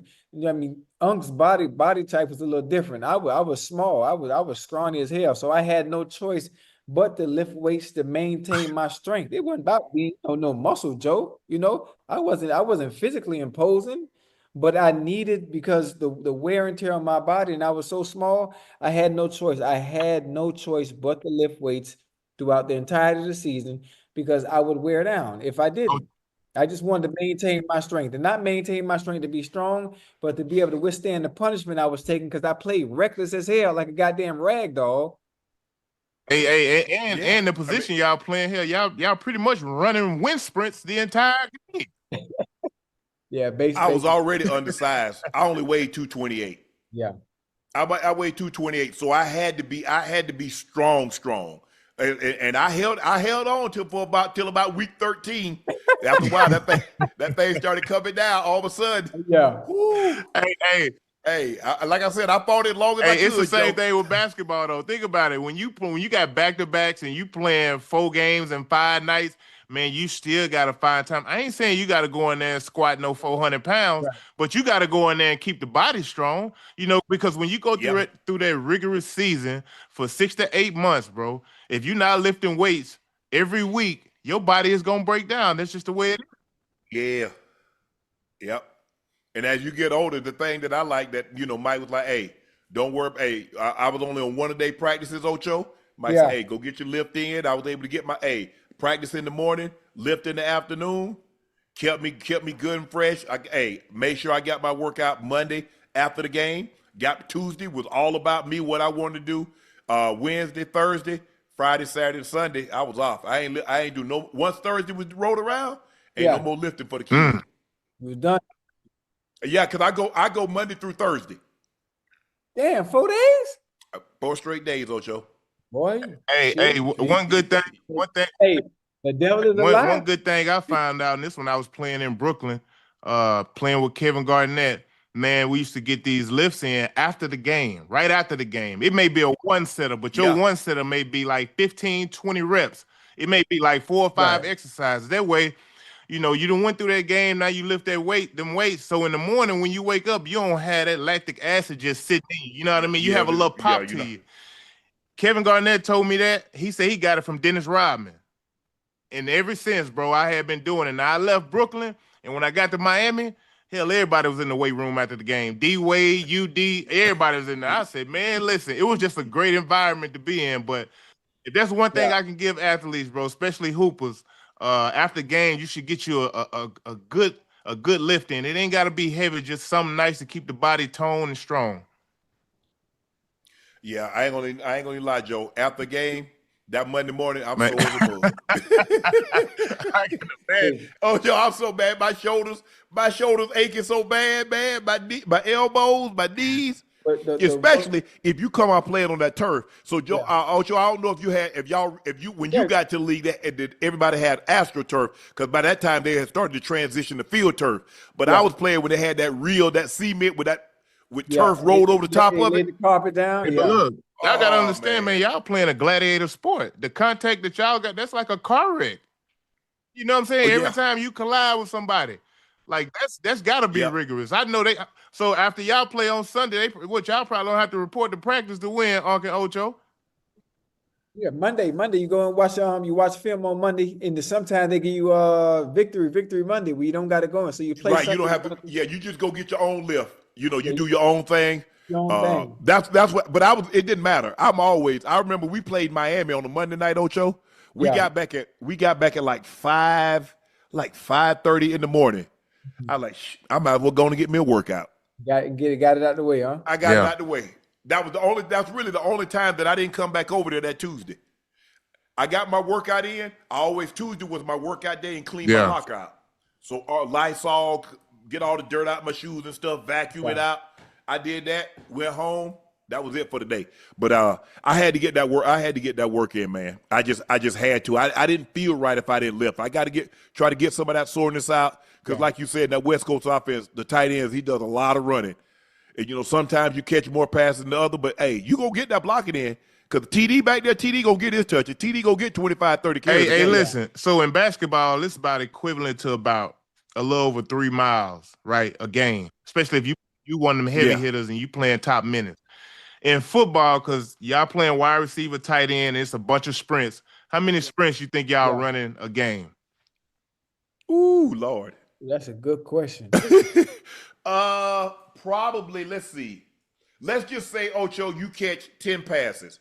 Yeah. If you caught 10, it all depends on how many pass plays we have. We might have 25, we might have 30, we might have 35. Now, some you running a shallow cross, some you running a flat route, some you running a stick, some you running a seam. So for me, I would say probably 1,200-yard sprints. That's a lot, man. Yeah, but you got to think, it sounds like a lot, but you got to think, if each play is 3 seconds, full 3 to 5 seconds. 3 seconds, full speed, rest. 3 seconds, full speed, rest. So it's a continuous. It's especially if you in shape, well, man, you good. And even if you in shape, guess what? You running that 2-minute drill and let them throw you a couple of passes in a row. Hey, go right onto that sideline. Hey, get in there. Hey, Oh, check this out. Speaking of lifting, Joe, we got to talk about the video Ocho posted this morning. Me?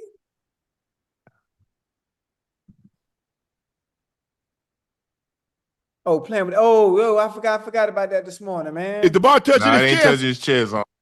Now you got to touch your chest. It don't count. What don't count? If the bar does not touch your chest, it does not count. Hey, don't nobody touch my chest but my woman.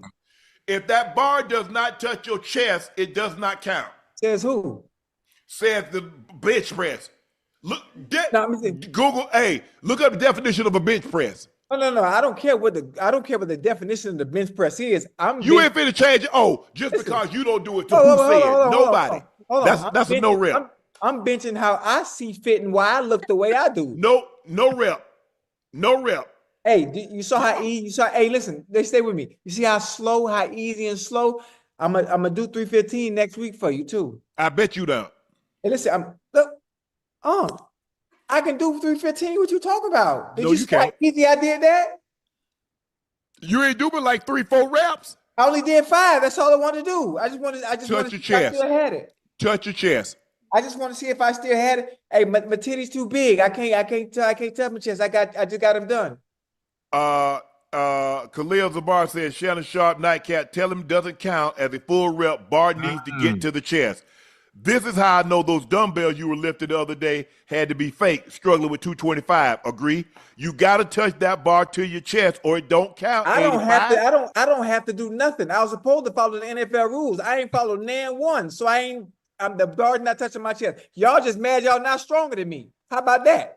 I don't know. They might not be. I don't know. You're not talking to me. So we lift the same amount of weight. What are you talking about? Whatever you do, I can do. I tell you what I do. I bet you 5,900. Whatever you max, I'll rep it. Whatever you max, I'll rep it. Matter of fact, double or nothing. Double. Let's double that. Triple or nothing. Okay, bet. Whatever you max, I'll rep it. Hey, this what you fail to realize. I just look like this. I don't give a damn what you look like. I'm just as strong as you are. Whatever you max, I will rep it. All right. Okay. Because you saw me with 2 chains. I'm talking about with no warm. I just went in there and did 225 15 times. With That's no what I warm just up. did. That's what I just did. I just walked in the gym and did 225. For 5 reps and then touch your chest. Huh? All I'm saying is, whatever you max, 315, 350, whatever you max, I'll rep it. Man, you don't want no smoke. Yeah, I do. I want all that. You don't want no smoke. As a matter of fact, I want Joe $100 on top of that too. Yeah. I will cover Joe. Hey, I promise you, when it comes to the weight room, this ain't what you want. nah, it is. This ain't what you want. It is. I just look like this. You think because I'm small in stature, I can't lift what you lift. I can do the exact same thing you can do. I'm telling you. Ask the chat, do they think you can bench with me? I don't care what the chat We gotta have a thinks. lift off. We gotta have a lift. It won't even be Matter close. of fact, hold on. Let me tell you something. I'm not cocky. I'm convinced. You hear me? I'm not cocky. I'm convinced. I ain't even worried about that. You can't beat me in the weight room, and Joe, you can't beat me hooping. You know what I tell you, Ocho? I tell you what I do. Ocho. That's how I'm feeling. Ocho, this is what I do. I bet my salary to your salary.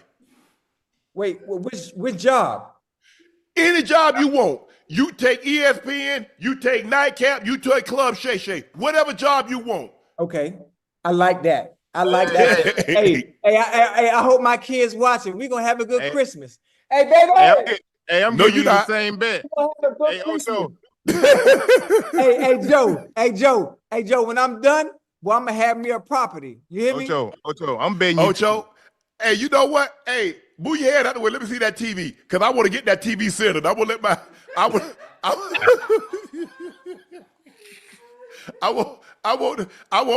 guy to come in there when he go center that TV.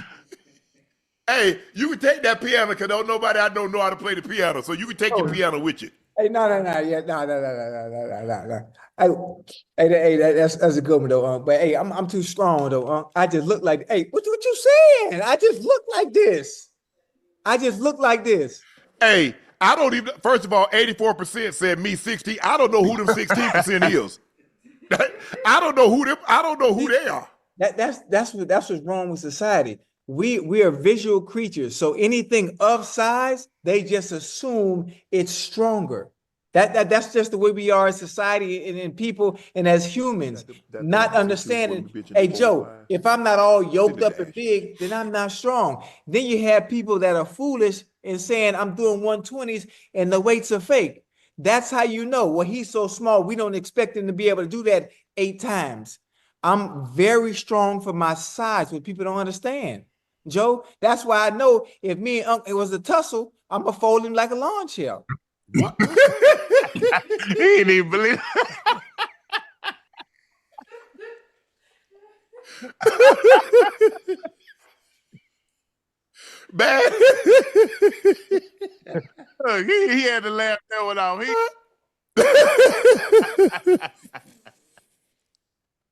Man, Ocho, man. I like the confidence. I definitely would love to have you as a teammate, because I know we gonna go out there, even if we go get our ass beat, Ocho gonna have us convinced that we can win this game. But every time, he is not lacking in that department. Because boy, if you no, he ain't lacking no confidence. Boy, if you think for 1 second you got a chance to beat me in some basketball, boy, you done lost your mind. You done lost. All right. Listen. I'm not Michael Beasley, boy. I don't care who you is. I'm It not don't, Michael it don't Beasley. matter who you. I ain't Michael Beasley, boy. This Ocho now. This me. This what I Ocho. do. Check my And I bet you resume. won't even score no more than 2 points. See, you might get lucky and throw up a Hail Mary. You might make a Hail Mary. You look like one of them type throw up a Hail Mary. But outside of that, you ain't scoring no more than 2 points, man. All right. Man, that Ocho something he gonna lift more than me. Lord have mercy. I can tell by that little form you just did right there. I could tell. Oh no. Hey, you see me? Hey, listen. You see me? Hey, look. Watch my wrist break. And I'm not gay, but I know how to break the wrist. You hear me? Hey, Joe. Hey, hold on. Let me turn to the side so you can see it, Joe. You got that gooseneck. You got that gooseneck. Yeah. Man, please. How much is that? How much is on there? Oh man. Is that what I did? I'm feeling good tonight, bro. Hey, I don't know if I don't know if you can see the chat earlier. Joe, I don't know if you can see the chat earlier, but boy, I was about to cry behind these goddamn glasses, boy. Boy, the chat, boy, y'all some funny people, man. Hey, Joe, can you see the chat, Joe? Yeah, earlier? I can see the chat. Oh my man, listen. Man, I would hold it in so bad, man. Them folks in that chat so by Twan. I can't see. I can't see the chat. Hey, Ash was over here crying. I wonder what everybody. Jordan laughing. I'm like, man, I got to keep it together. I'm like, what's funny? Man, Ash shaking her head, talking about she got a. Hey, that goddamn chat was funny. Yeah, they don't play. Man, I was like, man. But I caught on. Yeah.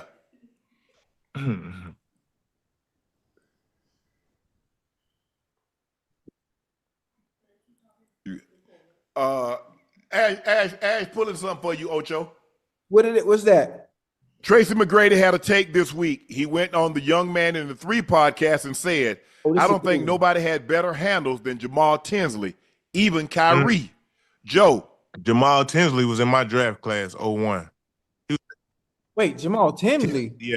Tinsley. You mean Jamal Crawford? No, Jamal Tinsley. Jamal Tinsley, he played at Indiana. Yeah, I think he went to Iowa State, if I ain't mistaken. Iowa State, he did. He got handled like that, Joe? He had handles, Ocho. He had some handles, but I ain't better than ain't nobody got no handles like Kyrie. His was tight though. He had a tight handle, but it wasn't better than no Kyrie. Time out. I don't, and I mean no disrespect to the sport of basketball. Chat, I apologize. Jamal Tinsley. That's a name we knew you probably wasn't gonna know that one, Ocho. Don't worry about that. Yeah. Hey, but if McGrady say he's better than Kyrie Irving, he just saying handle. He said handles. Oh, okay. So he had the same type of creativity. He had a nice bag with him. Like I don't know if he was layup package. I don't know if he was ambidextrous like Kyrie, but he had a nice handle. And he was a big point guard too. Like he would post up from time to time, but to say his handle was better than Kyrie's, that's a stretch, bro. Okay. Yeah, big stretch. Hey, Kyrie, and for me, I relate everything in soccer terms. To me, Kyrie's creativity is similar to that of Neymar and Ronaldinho. You know, he's a magician with the ball. They are magicians with the ball, and not in the gym playing around. I'm talking about in game, where you can't make a mistake when you try to pull certain moves off. You have to execute it, and every time they do it, man, they do it with just, I mean, effortlessly. Hey, look, because it's really read and react. Some of the stuff that them dudes do, or even us as athletes that we do in a game, a lot of times you reading and reacting, so you may pull something off that you've never practiced before.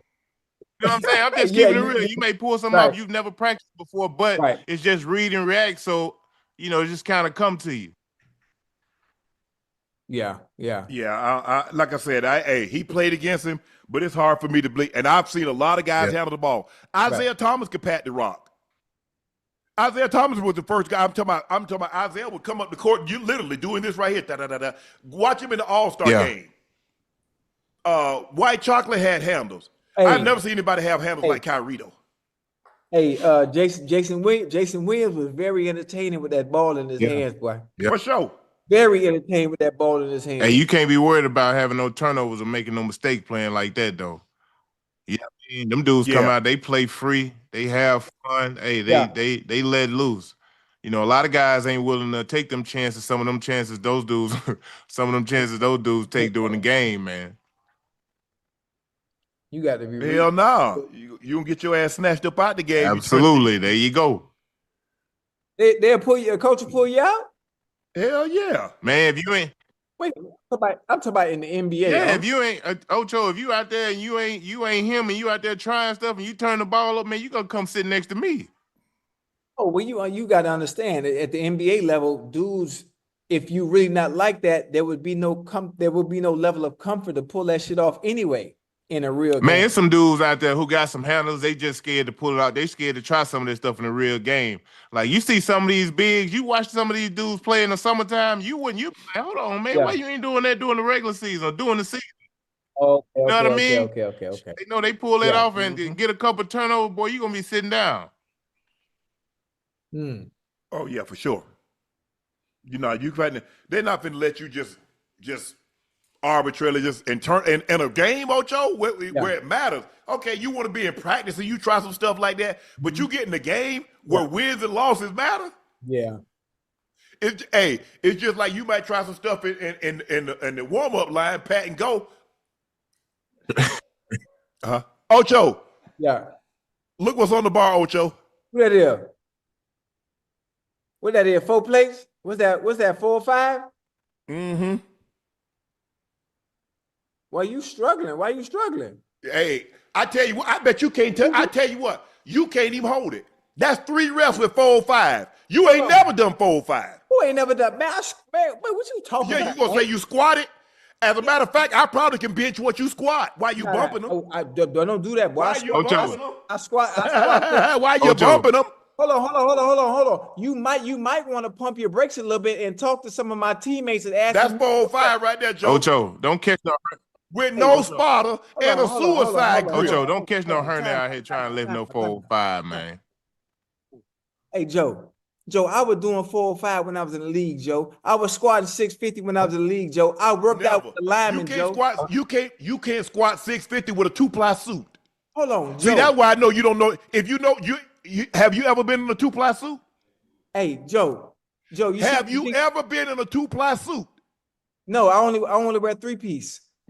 Exactly. Joe, hey, Joe, know he don't know nothing about no. Joe, every time I say I do something right, he never believed me until I had people that come on that play with me. Ain't nobody gonna come on. I can call Chip. I can call Chip. Call Chip, call Ray. Chip more, and he'll tell you. I know Chip was being Baltimore. The lineman. I worked out with the lineman. All I know, pound for pound, when I was in the league, I was the second strongest player. I was 225 pounds with a max of 470. Hold on, you was the second strongest player on your team, maybe? No, in the league, body weight, pound for pound. Man. Hey, you did that with no spot, man. No, by myself, yeah. Hey, he probably listen. Hey, it was probably elevated. They probably had some help. Ain't no elevated. Hey, you see, pull it back. You can see what's back there. Hey, you see these? We gotta take it down slow and control, Ocho. By myself. Hey, look, touching my chest. That is a bench. Hey, that's a magic trick. Hey, I don't believe that. I gotta see that for myself. Hey, Joe, that's AI, Joe. That's AI. That ain't real. Okay, AI. That's AI. Hey, chat, that's AI. Don't believe I ain't gonna lie to you. That's one thing. The chat, no. Hey, look, I ain't gonna lie to you. They ain't nothing but some squat weight for me, boy. Hey, I ain't gonna sit here and lie to you. I ain't finna try to get under there and lift no 4 or 5. Boy, please.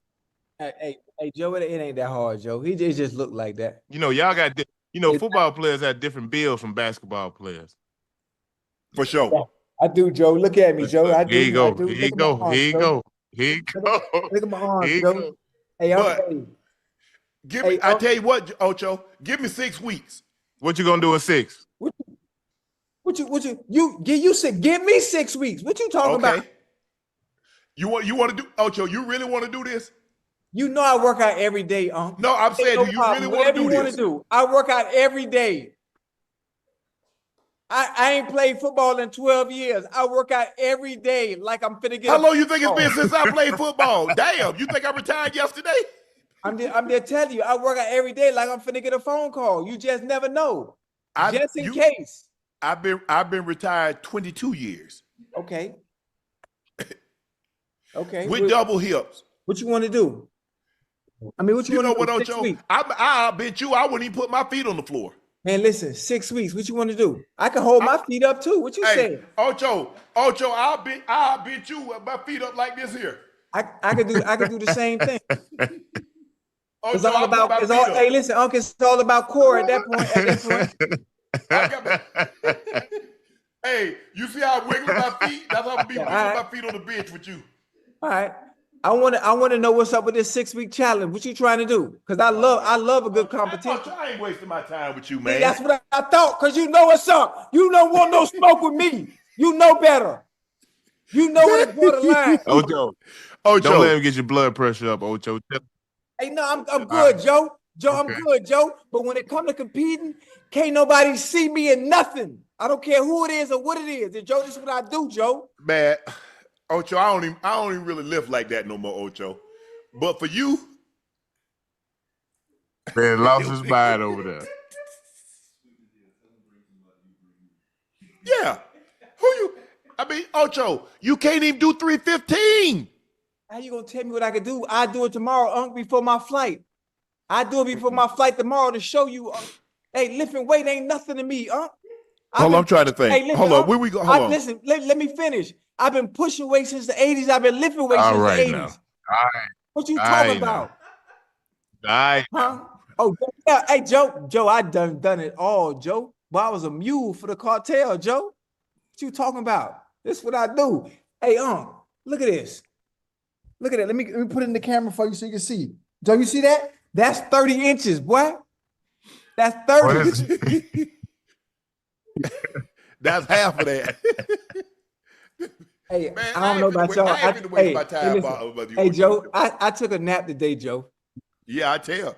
I took a nap today. You must be had something to drink too. Thinking you could out bitch me. I ain't drinking nothing but this Avion. It's spiked with something. Melo responded to Michael Beasley's challenge to play one-on-one. I'm not losing one-on-one game, bro. I've never lost a one-on-one game. I'm not saying I'm going out there playing. What I'm saying, I got ridiculed for doing this ish at the highest level for being a one-on-one end. Joe, our DMs are flooded with people telling me to ask you if you'd beat Melo one-on-one. I mean, I think I beat anybody. Okay, Ocho, I think I beat anybody. Here's why I tell y'all. I think the one-on-one game is very different versus, playing in a 5-on-5 setting. You have isolation. Yes. Yeah. One-on-one at the top. That's how you got the name ISO Joe. Hey, man, I've been doing this for a long time now. That's how you got do they not understand what ISO means? But as athletes, man, everybody feel like, they can't be beat. But I tell y'all what's gonna happen. I think all these matchups, I do think they're gonna happen. I think they may happen under, different conditions, meaning, we're gonna have to get it together, get the sponsors right, but they definitely probably more than likely gonna happen for sure. Because I know the fans want to see it. Look, anywhere I go, since we brought this topic up or since Lance and Beasley has played, this is all the talk has been about. So I know the people, I know the chat want to see it. I know everybody want to see it. So I'm sure it's going to happen. Yeah. I think that's dope too. A different dynamic, for those that aren't playing in a structured environment, 5v5 anymore, and having competition, a one-on-one competition, and it's something that can continue this can be big. That's what I'm saying, Ocho. That's all I'm saying. It can become very, very big. And somebody sitting on the meal ticket, somebody sitting on the golden goose or golden egg, whatever you want to call it, for NBA players. And this can also falter into other sports too. What? When you talking about one-on-one setting? Yeah, one-on-one setting. It could be football, it could be basketball. Man, I'm not sure if there's anything else outside of that would be interesting to us culturally that people want to see. But football and basketball would be really, really dope. I know everybody wants to see these basketball matchups, man, and it'll be fun. It'll be interesting as well. It's something I'm very intrigued about. So it's gonna happen. We're gonna do it for the culture. We're gonna do it for the fans for sure. Yeah. It got to make sense Hello. first. Now we ain't just getting out there just Hello, get out there. hello. Now. There you go. Okay? No, hell no. You gotta make. If it make dollars, it makes Here we sense. go. Here we go. Hey. Tyler Herro says he doesn't believe in history before 1950. I don't believe anything that happened before 1950. For real. Like, how do we know? When did Christopher Columbus come to America? The land, whatever. They said 1492. How do we know? I think these young kids just be saying stuff to say stuff. Hey, we're in a different era, Uncle Ocho. Everybody want to have a viral Everybody moment. has a platform. Everybody to speak their mind. So it's a lot different now. And think about it, Ocho and guys. They taking history out of the schools. Oh yeah. Hey, whose idea was that? That was Trump, huh? Changing the curriculum and stuff, huh? Man, this man here. Trying to erase history so we don't know things that happened before we were here. And that's crazy. I understand. I mean, he got grandparents. So if they tell him something, I'm sure his grandparents was born before 1950. He from Tyler Herro, not from the crib, is he? He from Miami? Nah. I don't know where he's from, but I mean, so anything that his grandparents tell him, he don't believe. His grandparents were born before 1950. Yeah. Yeah. I don't know. Let's move on from this. I don't even want to talk about this. Hey, check this out, guys. Tyreke Hill runs a 10-1-5 to win the 100 meters at the Last Chance Sprint Series. Joe, take a look at this. And he's out in 5, Hampton in 4. Yeah. Somebody was right there with him now.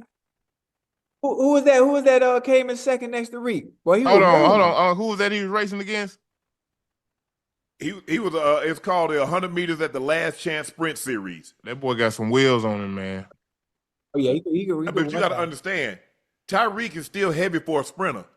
In order for Tyreke to be like a legit sprinter, Tyreke needs to be somewhere between 150 and 165.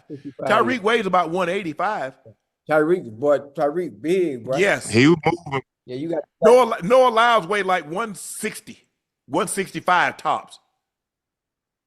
Yeah. Sprinters are, I don't know if you've ever seen them, but they especially they are small. Very small. Tyreke got too much muscle. Yeah, you know and what? He said it, Ocho. He said he got too muscle bound. He said he dropped like 10. So he's like 185. That's it. And look, and people are like, well, they got high school guys running, but you got to realize Tyreke is not especially in track. Tyreke is a football player. Yeah. He's a football player. So let me ask you a question. How many of those guys in high school that run 10-1 or 9-9-2 can run a stop route, to run a speed out, to run a dig, to run an over, to run a comeback? See, you take zero. Anybody that can do something that they don't normally do and do it at an elite level, I take my hat off. Yeah. I take my hat off. You know, if Ant-Man come out there and he ran a comeback and he ran like, damn, that's pretty good for a guy that ain't ran a route in 7-8 years. Right. Tyreke trains to be a football player. Now, those guys that run that 9-9-2, how many of them gonna go across the middle and catch that ball? They have alligator arms. I've seen guys faster than that. Ask Ronaldo Nehemiah what it's like to catch a football.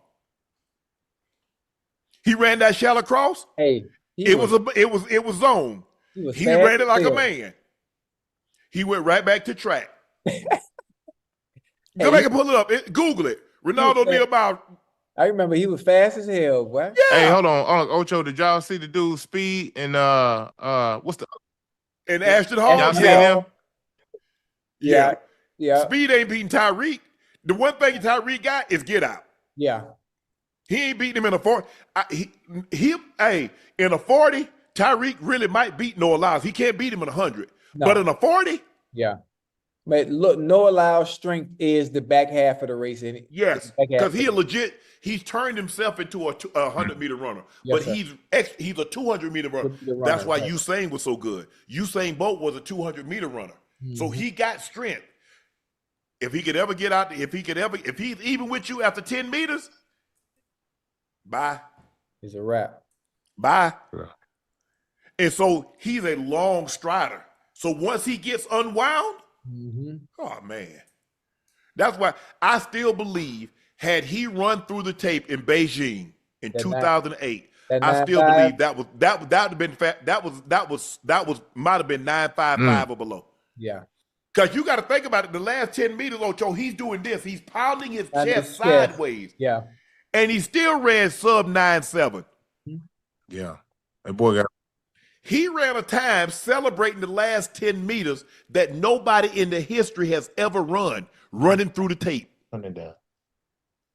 But Tyson Gay and Johan Blake, they got the second fastest times 9.6 at 9.69. Yeah. He ran 9.68 and celebrated the last 10 meters. Yeah. Now you special, man. It was something to watch too. It's always great to see a professional do what they do professionally. Yeah. I saw Michael Johnson run to 200 meters and run to 400 meters at the Olympic trials because in 96, the Olympic trials were in Atlanta. Yeah. So I saw him break the world record and I saw him run sub 44 in the 400 meters.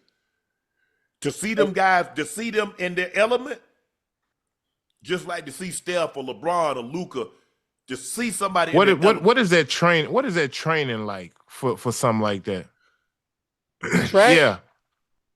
Oh, it's hell. Yeah. You don't want no part of that. Because they run it because see the thing with Michael was very unique.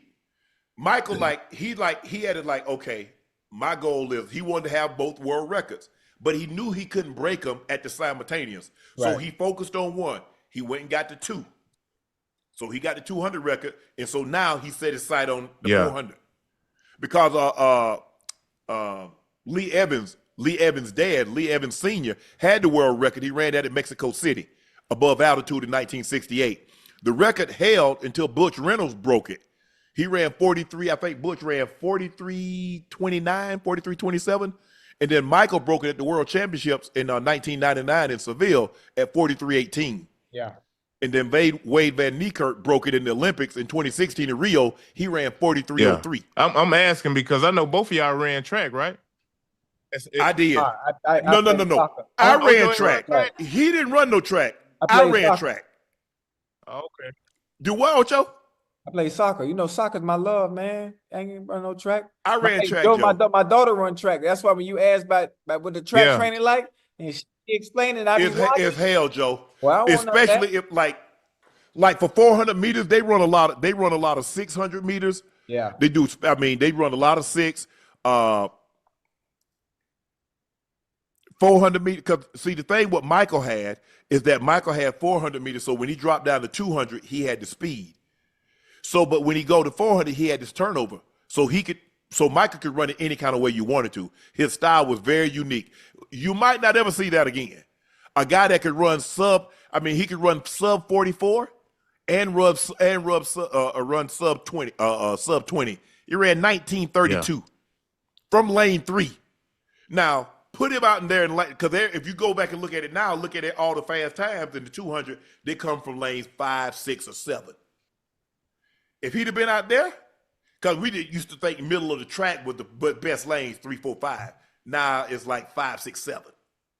But that endurance, that work that they put in, Joe, it's rigorous. Because when we would run 20 110s, Joe. You had 14 seconds to make it, and then you get 45 seconds rest. Rest, yeah. I didn't see my daughter run them 250s. We run a lot of 200s. We run 200s. You run 200s. We have 32. We like 32 seconds, and then we walk back across, and then we take off again. Mm-hmm. So we run 20 of those. We run 15 150s. Or then Jumbo Day was Friday. So we run 3 400s, 3 300s, 3 200s, 3 150s. and you had to make the 400s in under a minute. So you had to run at least a minute. And then, hey, when you do the 400, you get to walk that one lap, and when you get back to the top, you start. But you can only you only got 4 minutes though, Joe. Yeah, so yeah. You ain't no 10 minutes. You had 4 minutes to recover. That was your recovery time. See, I ran the 400 in high school. That wasn't my event, but I ran it.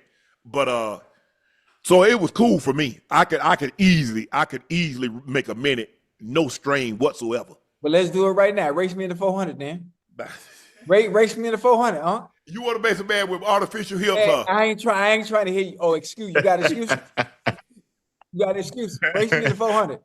You retired after I stopped running. I ain't trying to hear all that. Race me in the 400. See, now you want to take advantage of a man that ain't got no real hips. Man, listen, man. Hey, handicap or not, everybody can get it. What, bet 5,900. What? No, we got 50. No, 5,900. we got triple. We got like salary bet on this bench press. Okay. Well, hold on. Why gotta just be bench press? Let's compete in everything. That's what you want to do, Ocho. I want to race. I want to play paintball. Let's do basketball. I want to do all type of stuff. Ocho, how about Ocho? I got artificial hips. I like running. I tell y'all what we can do. We can bet on this ping pong table. Now, Joe, look.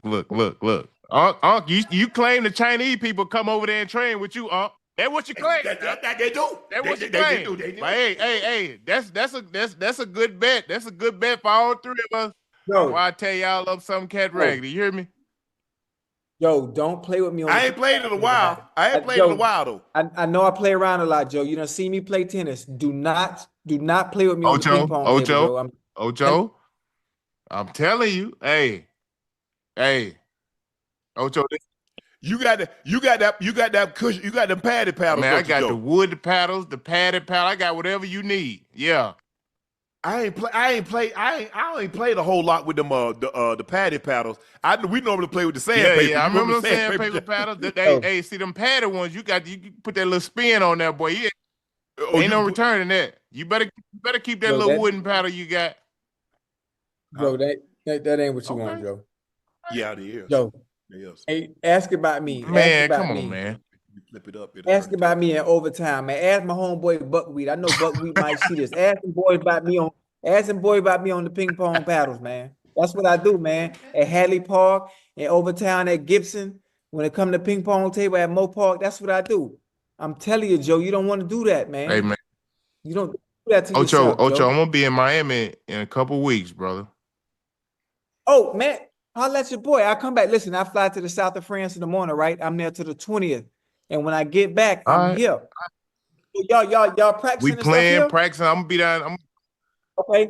I'm gonna come to the practice. I'm gonna take y'all boys to Tootsie. No, Ocho, this ain't gonna be that type of party. Man. No, not like that. Just to go eat. We got plenty of places we can go eat. Okay. Yeah, we got plenty of places. Plenty of places we go eat now. I know. I just it's like a little I got you. Okay. Yeah, y'all come with me. We ain't got to pay. Everything free. Joe, how we watch this game tomorrow? It's gonna be on CBS. Oh yeah, on CBS. 4:00, man. The Detroit Amps. We play at 4:00. We play against the Triplets, a team that I played with, my entirety time playing here with the Big Three. So it's gonna be a good one, man. Make sure y'all tuned in. Hey, Ocho, Cam heard your response to his Madden criticism, and this is how he responded. Let's take a listen to what Cam had to say. Okay, listen to this in the bud right now, and it just hit my spirit. Mr. Chad Johnson, Chad Ochocinco, I got a good bet for you. He taking too long, Since man. I got respect for you and your platforms with Nightcap, I know you got respect for me and my platform with 4th and 1. How about this? We play a best 2 out of 3 Madden match with 85 or less teams, and the loser gets to sacrifice their platform for a night or a week. So 4th and 1, if you win, Nightcap takes over. If I win, Nightcap It's taking over about 4th and 1. I see what he mean. Okay. I like that. That's a good one. That's a good one. I like that bet. I like that bet. I don't like his bet though. That's nice. I go for best out of 3 though. Teams. Like, listen, I play with the Dolphins. I don't know. We know we talk about. I play with the Dolphins. Always have played with the Dolphins. Obviously, that's hometown. But Cam, I know you're gonna see this, boy. You know I love you, boy. You hear me? You know how I feel about you. But I'm gonna whoop your ass. I'm gonna whoop your ass in Madden. And you know how I am when it comes to competing. So whenever you want to do, I fly to Atlanta. Matter of fact, Cam, I'm coming to Fellowship. I want you to hook the Xbox to your PlayStation up at your cigar bar in Atlanta at Fellowship because I'm gonna smoke you and I'm gonna smoke a cigar at the same time.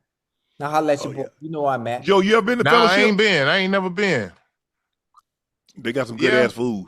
Oh yeah. Hey, what? I'm about to Yeah, go check them man. out. Yeah. Hey, Joe, the Yeah. goddamn wings. They like boy. that? Wings, lamb chops. They Listen. got like tacos, those brisket tacos. I think no short ribs Yeah. tacos. Yeah. They got some real good food. Yeah, they I'm got about to real go good check food. them out this upcoming week, man. Hey, you Huh? smoke? You smoke cigar, Joe? Oh yeah, the grits. Joe, you smoke Nah. cigars? That's why I'm waiting for you to Yeah, send me but- mine. I'm waiting for you to send me my cigars, man. You've been telling me you're gonna send me cigars for 2 months, man. I don't want to just smoke no anything. Okay, I got you. Dak has a 2-5 postseason record and has never advanced past the divisional round despite being the number 1 seed in 2016. The franchise won its last championship in 1995. Dak says winning a championship is personal. I want to win a championship. The legacy, whatever comes after I finish playing, will take care of itself. I want to win a championship. Be damn just for my legacy, or if that's the team, it's for my personal being and for my sanity. The legacy will take care of itself. Hey, them boys, hey, we're gonna be ready this year, Uncle Ocho. You a Man, I Cowboys done fan? told you that already, man. Stop acting like that, all right? Okay, Yeah, stop acting like that. You know I done told you that. My bad. Yeah. Hey, I like to hear Dak talk like that, man. That lets me know he's preparing the right way and he looking forward to the season, man. He looking to shut a lot of you guys up. Yeah. Listen. I don't never say nothing bad about the Cowboys. I try to support every player as much as possible until I just can't defend you anymore. Listen, I like Jerry. I like the move that Jerry made this season in adding another weapon, alongside CeeDee Lamb and bringing George Pickens in. Outside of that, it's all the onus is all on Dak now. No, there are no excuses from an offensive standpoint. You got the weaponry around you to get it done, especially to be able to compete in that NFC East. We ready, baby. Hey, when you got your main guy talking like that, expect good things to come. You hear me? Yeah. Hold on, but he also need to take care of sticks too. Jerry need to go ahead and pay the man. Stop waiting to the last goddamn minute. Number 11. Yeah. Okay. You go ahead and pay Micah, man. Jerry, he like to wait last minute, man. He gonna get him taken care. You know how he act, Ocho. But ain't no need for that. Ain't no need to keep dragging it out. We know you control. We know you run the show. We know you cut the checks. There's no need to drag it out. It don't have to be a circus. It don't need to be no theatrics every time or fireworks. Just pay the man, let the man focus and do what he needs to do so he can prepare for the season. Yeah, it's the mental game he play. It's the mental game. He let it build up. You know what I mean? Yeah. I understand. Yeah, but he gonna take care of Michael, man, for the season to jump off. Mike, just keep working hard, baby. Keep preparing, cause we gotta make some noise this year, man. I ain't gonna lie, Ocho. I almost jumped off the bandwagon. I was holding on. I almost jumped off. What The happened? Cowboys, man. You're frustrated, huh? Yeah, it be like that sometimes, boy. I ain't gonna lie. I ain't gonna tell you no lie. I ain't gonna tell you a lie. Listen, I'm my Bengals, man. We got y'all this year. Boy. We play the Bengals this year. I would hope not, because this ain't what you Huh? want. I would hope not, because this ain't what y'all want. We'll put a 55 on y'all. You Don't got do a that. shit. Here you go.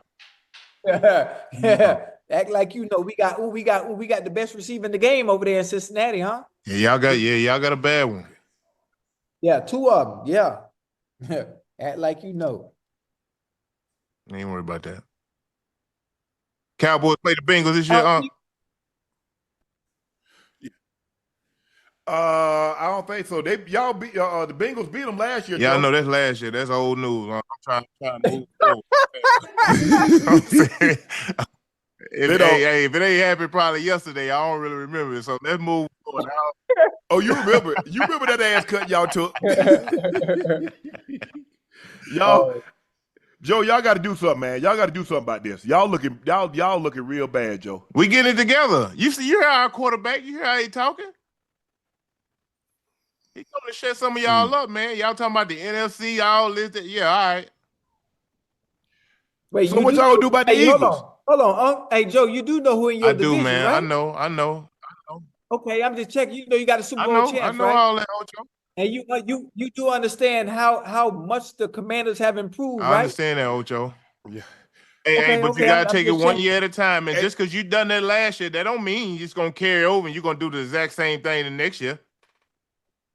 Oh, I can. It's been carrying over for y'all. Y'all been sucking it off for the last 30 years, Joe. Come on, you gotta chill now. Come on now. Hey, and the Eagles looking at Jair Alexander, Ocho. What? So they're gonna have Keon on one side, Jair Alexander, and then Cooper DeJean in the slot. Mm-hmm. And guess what? There have been some rumblings that Washington's trying to get T.J. Watt from the What? Steelers. Oh my God! I mean, the Eagles want him, but the Washington and the Eagles. Hey man, hey Howie, man, I salute you, man. Jeffrey Lurie, man, I salute you, man. That's ownership. That'd be Yeah, why would crazy. they give him up Hey, though? He who? won't. I mean, TJ won't. He won't that what you call him? He won't that Myles Garrett. He won't that type Why money. He won't that Jamar why the Chase. Steelers won't pay him? Man, the Steelers cheap, man. They're not cheap, but they don't. After like a couple of contracts, they ain't really trying to play nobody but the quarterback. Yeah. How old is TJ now, though, huh? TJ about 31. Yeah. Hey, But the man, he gave you 11 and a half sacks. you know how the business work. I do. I absolutely know how to. Huh? He's 30. He'll be 31 this year. I hope he don't go to Washington. I bet you do. Well, the Eagles are trying to get him he don't need to go to neither one of them. Hey, if he go to the Eagles, that's it's over. Oh man, that's not fair, man. It's over. That's not fair. Damn. Couldn't nobody do nothing with that front four last year. Now you add TJ Watt over there in Philly, like, come on, man. With Carter collapsing the pocket inside and him on the edge. Stop playing. No. Yeah, that'd be ooh. Now I can see him over in Washington now, especially right before they haven't had to pay Jaden Daniels yet. They got the money to do so. They need to take care of Terry McLaurin first. Then you could think about brother TJ Watt. Man, TJ, man, they need to go and pay that man his money. Go on and give him 36. Go on and give him $80 million to sign. Yeah, I don't know why you even want to lose a guy like that, man. Because Ocho, if you really think about it, they ain't really paying nobody but DK. Who else they paying? On what, Cam? Your quarterback ain't making but $10 million, could make up to $20 million. He can make up to $20 million. Mm-hmm. Ain't nobody really making no money but him. That's why it don't make no sense to me. Oh no. I mean, that was a good. I mean, he making $28 million. He probably like 10th or 11th on highest paid. Right. And he one of the 2 or 3 best outside linebackers when you talk about him and Micah. Yeah, and Miles, yeah. What Miles got? 40? See, I look now. They got outs. They got OLB. They got rush ends. Right. It used to be either you were in or you were an outside backer, Ocho. Yeah, now they got rush in. They got so. Now hold on. Now the depending on the definitive definition of your position, it does change the money. You know that, right? Yeah. Okay. All he says, I got a defensive player of the year. I've led the league in sacks numerous times. Yes, sir. Break me off. That's it. That's it. Simple as that. And if you don't want to, somebody else will. Yep. Ocho, a man dropped his $200,000 watch in the ocean. Check this out, Ocho. POV, Joe. you dropped a $200,000 watch in the ocean. What color was green? It has a green strap and it's like titanium, like stainless steel kind of. Oh shit, it's titanium. Yeah, So it's pretty light. Richard it's pretty light. Fuck. And it has a green rubber band. Okay. You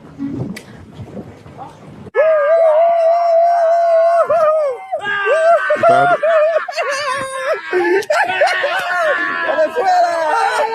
Hey,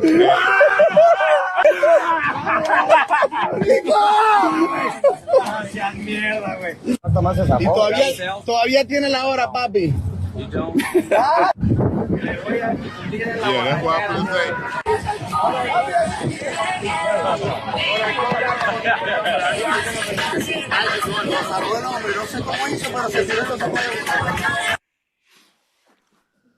Hey, I think that if it was green, that was probably the Richard Millie 1102. Hey. It's about 195, about The 200,000. first thing I was gonna say, he had to break that man off, man. Leave 5, 10 bands, man. You got to. You got to. Yeah, for sure. Yeah, for sure. What? Or 10%. You got to give him 10% finder's fee. How did he even get off his wrist anyway? Man, water, man. I mean, we had a guy, he was out there on jet skis, lost the Super Bowl ring. Why you on a jet? Okay. The same reason why you wear the $200,000 watch is women. Yeah, that's See? fine. All right, Ocho, it's time for our final segment. Ocho and Joe, it's time for our final segment of the evening. It's time for Q and A. Baby!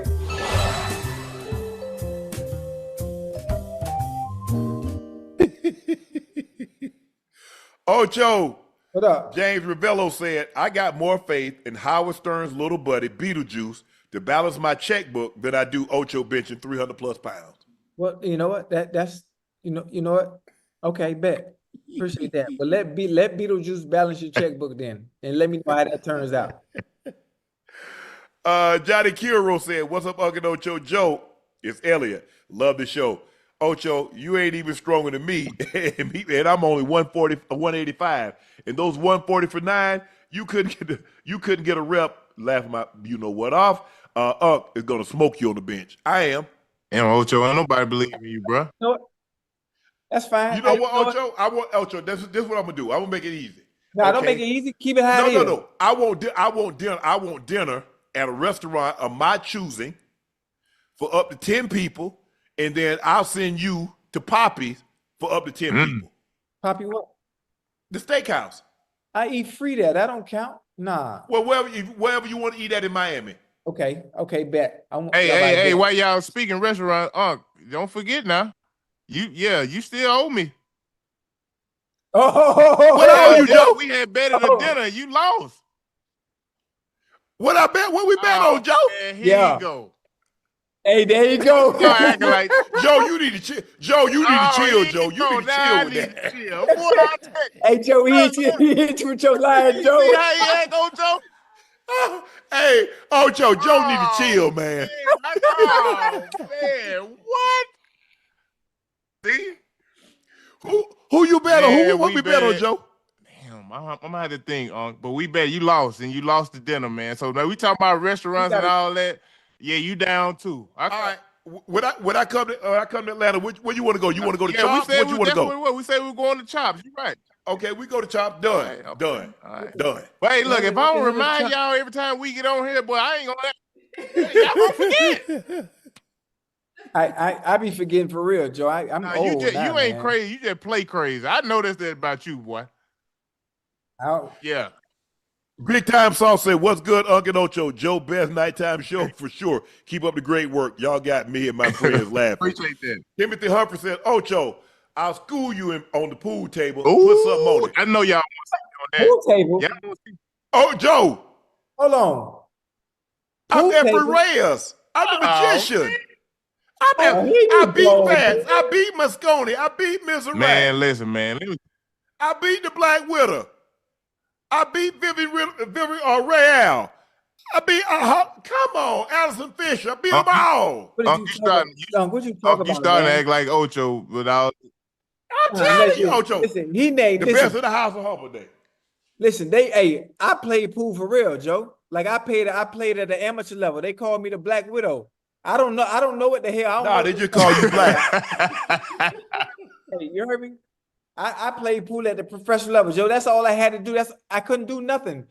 You know, Joe, where I'm from, out here in the city, all I could do was play sports. When there wasn't no football season, that's what we did. We went swimming, we played ping pong, and we Hey, played man. pool, and we went bowling.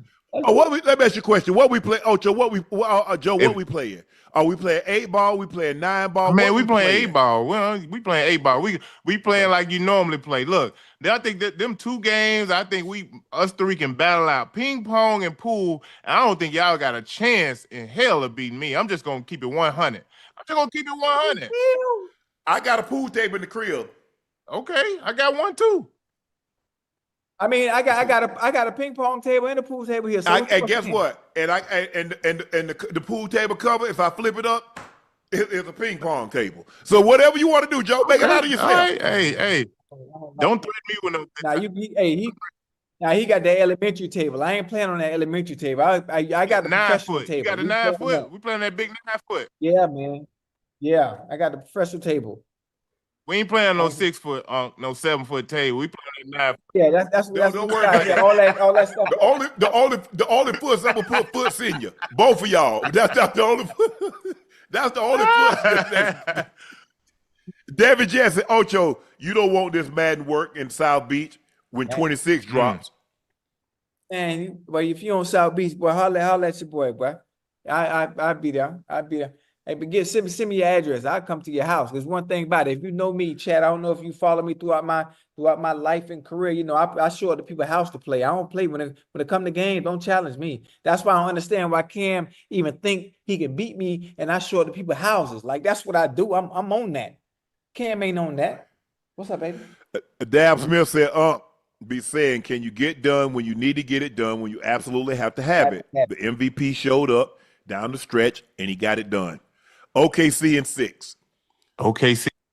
You think OKC in 6 or OKC in 7, Joe? Or Indy? Man, listen, Indy been fighting, but Don't you gonna switch up on me, Joe? You gonna switch up on me? I ain't switched up on you. I've been with OKC the whole time. Yeah, okay, I think it, but yeah, I'm gonna say 6. I'm gonna say 6. So they're gonna win the next 3. Next 2. JJ Carver said bailed out by the refs. I just don't like all these free throws. I don't like 71 free throws. There's a lot of free throws. They ain't selling though, man. Like I said, they were 3 for 17 from the 3. They shot 17 threes, man. Guys normally take teams tripling that. Right. Oh yeah, I think for sure.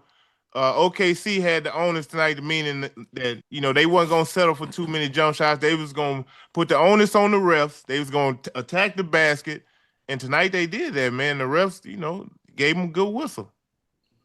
Mm-hmm. Marco Polo TV said SGA MVP, Jay Wills a thrill, Caruso is heaven, OKC in 7. Dwayne Lockhart said Thunder had 3 terrible shooting, turnover games, and are tied. If they clean it up, turnovers, and make at least 30% of the threes, OKC takes game 5 and 6 easy. I don't know about that. Pamadou Deba said, ISO Joe, 2 questions. Do you remember the last time you were referred to as Joe Jesus? Are you and Ocho still linking up in the Hamptons for the pickleball Listen, the last time I was referred to as Joe Jesus, I was playing in Brooklyn. Kevin Garnett gave me that name, man. I had to pull KG to the side and say, look, we're going to have to chill out on this Joe Jesus thing. This thing getting out of hand. People walking around calling you Jesus. That's a little different. You know what I mean? Like, hey, we got to chill out on some of this. KG probably was one of the best in giving out nicknames. Ocho, I want to need you to stay tuned with me on that Hamptons trip now. I'm still working. I'm ready, boy. I'm working the logistics out. I need to know if you got some good lateral movement, though, Ocho. Okay. All right. Hey, y'all been disrespecting me all night tonight, man. I didn't say you didn't have it. I ain't say you didn't have it. I ain't never seen you play pickleball. That's all I'm saying. Yo, I have the best lateral movement and feet in any sport ever. Across the South.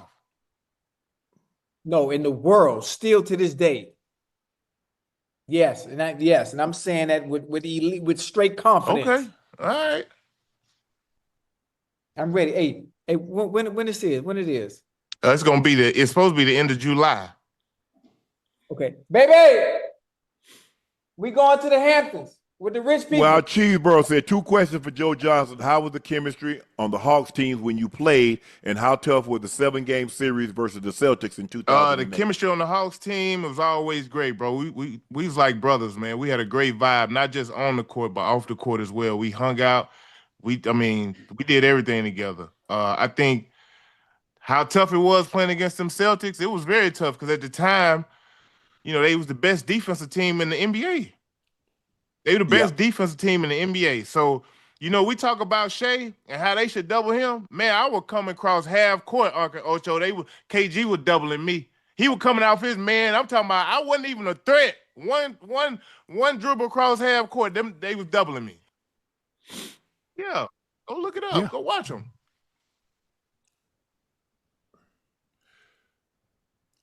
Kevin said, would KD or Giannis be a better fit for the Spurs? KD. Because you got a great point guard in De'Aaron Fox who's gonna do a lot of the, ball handling, distributing. And if you got a guy like KD next to him, KD gonna have so many wide open jump shots because Fox gonna put a lot of pressure on that. Because he break you down. Man, hey. And Giannis needs the ball. Yeah. And you got De'Aaron Fox. KD can get you 30 with 15 to 17 shots. Yeah. Yeah. Really efficient. Pat Dub said, with old school trends coming back, which haircut from your younger days would you guys bring back? This is the only haircut I've ever had. So Ocho, a guy cut Ocho hair. He Hey, listen, Joe, I'll be the first one to do a Jerry curl. You do a Jerry curl? I had a Jerry curl. I ain't playing. I'll be the first one to do it. Man, everybody had Jerry curls. They done gone bald now. I don't know how you kept your hair, Joe. God took care of me. He took his time with me, Unc. Don't worry about it. Hey, listen, I might. You better with the turkey. Let me find out you with the turkey. Hey, I might bring the flat top back. I don't know, man. I don't know right now. I'm gonna go with my little light fro I got. Hey, Unc. Hey, if can I go to Turkey? Can they fill my beard in so it don't grow in patchy? Where they go get the hair from? Because the facial hair is different than the hair on your head. I have no idea. I just know everybody goes to Turkey to fix whatever hair situation they have. I just want to know. Well, let them put some pubic hair on you.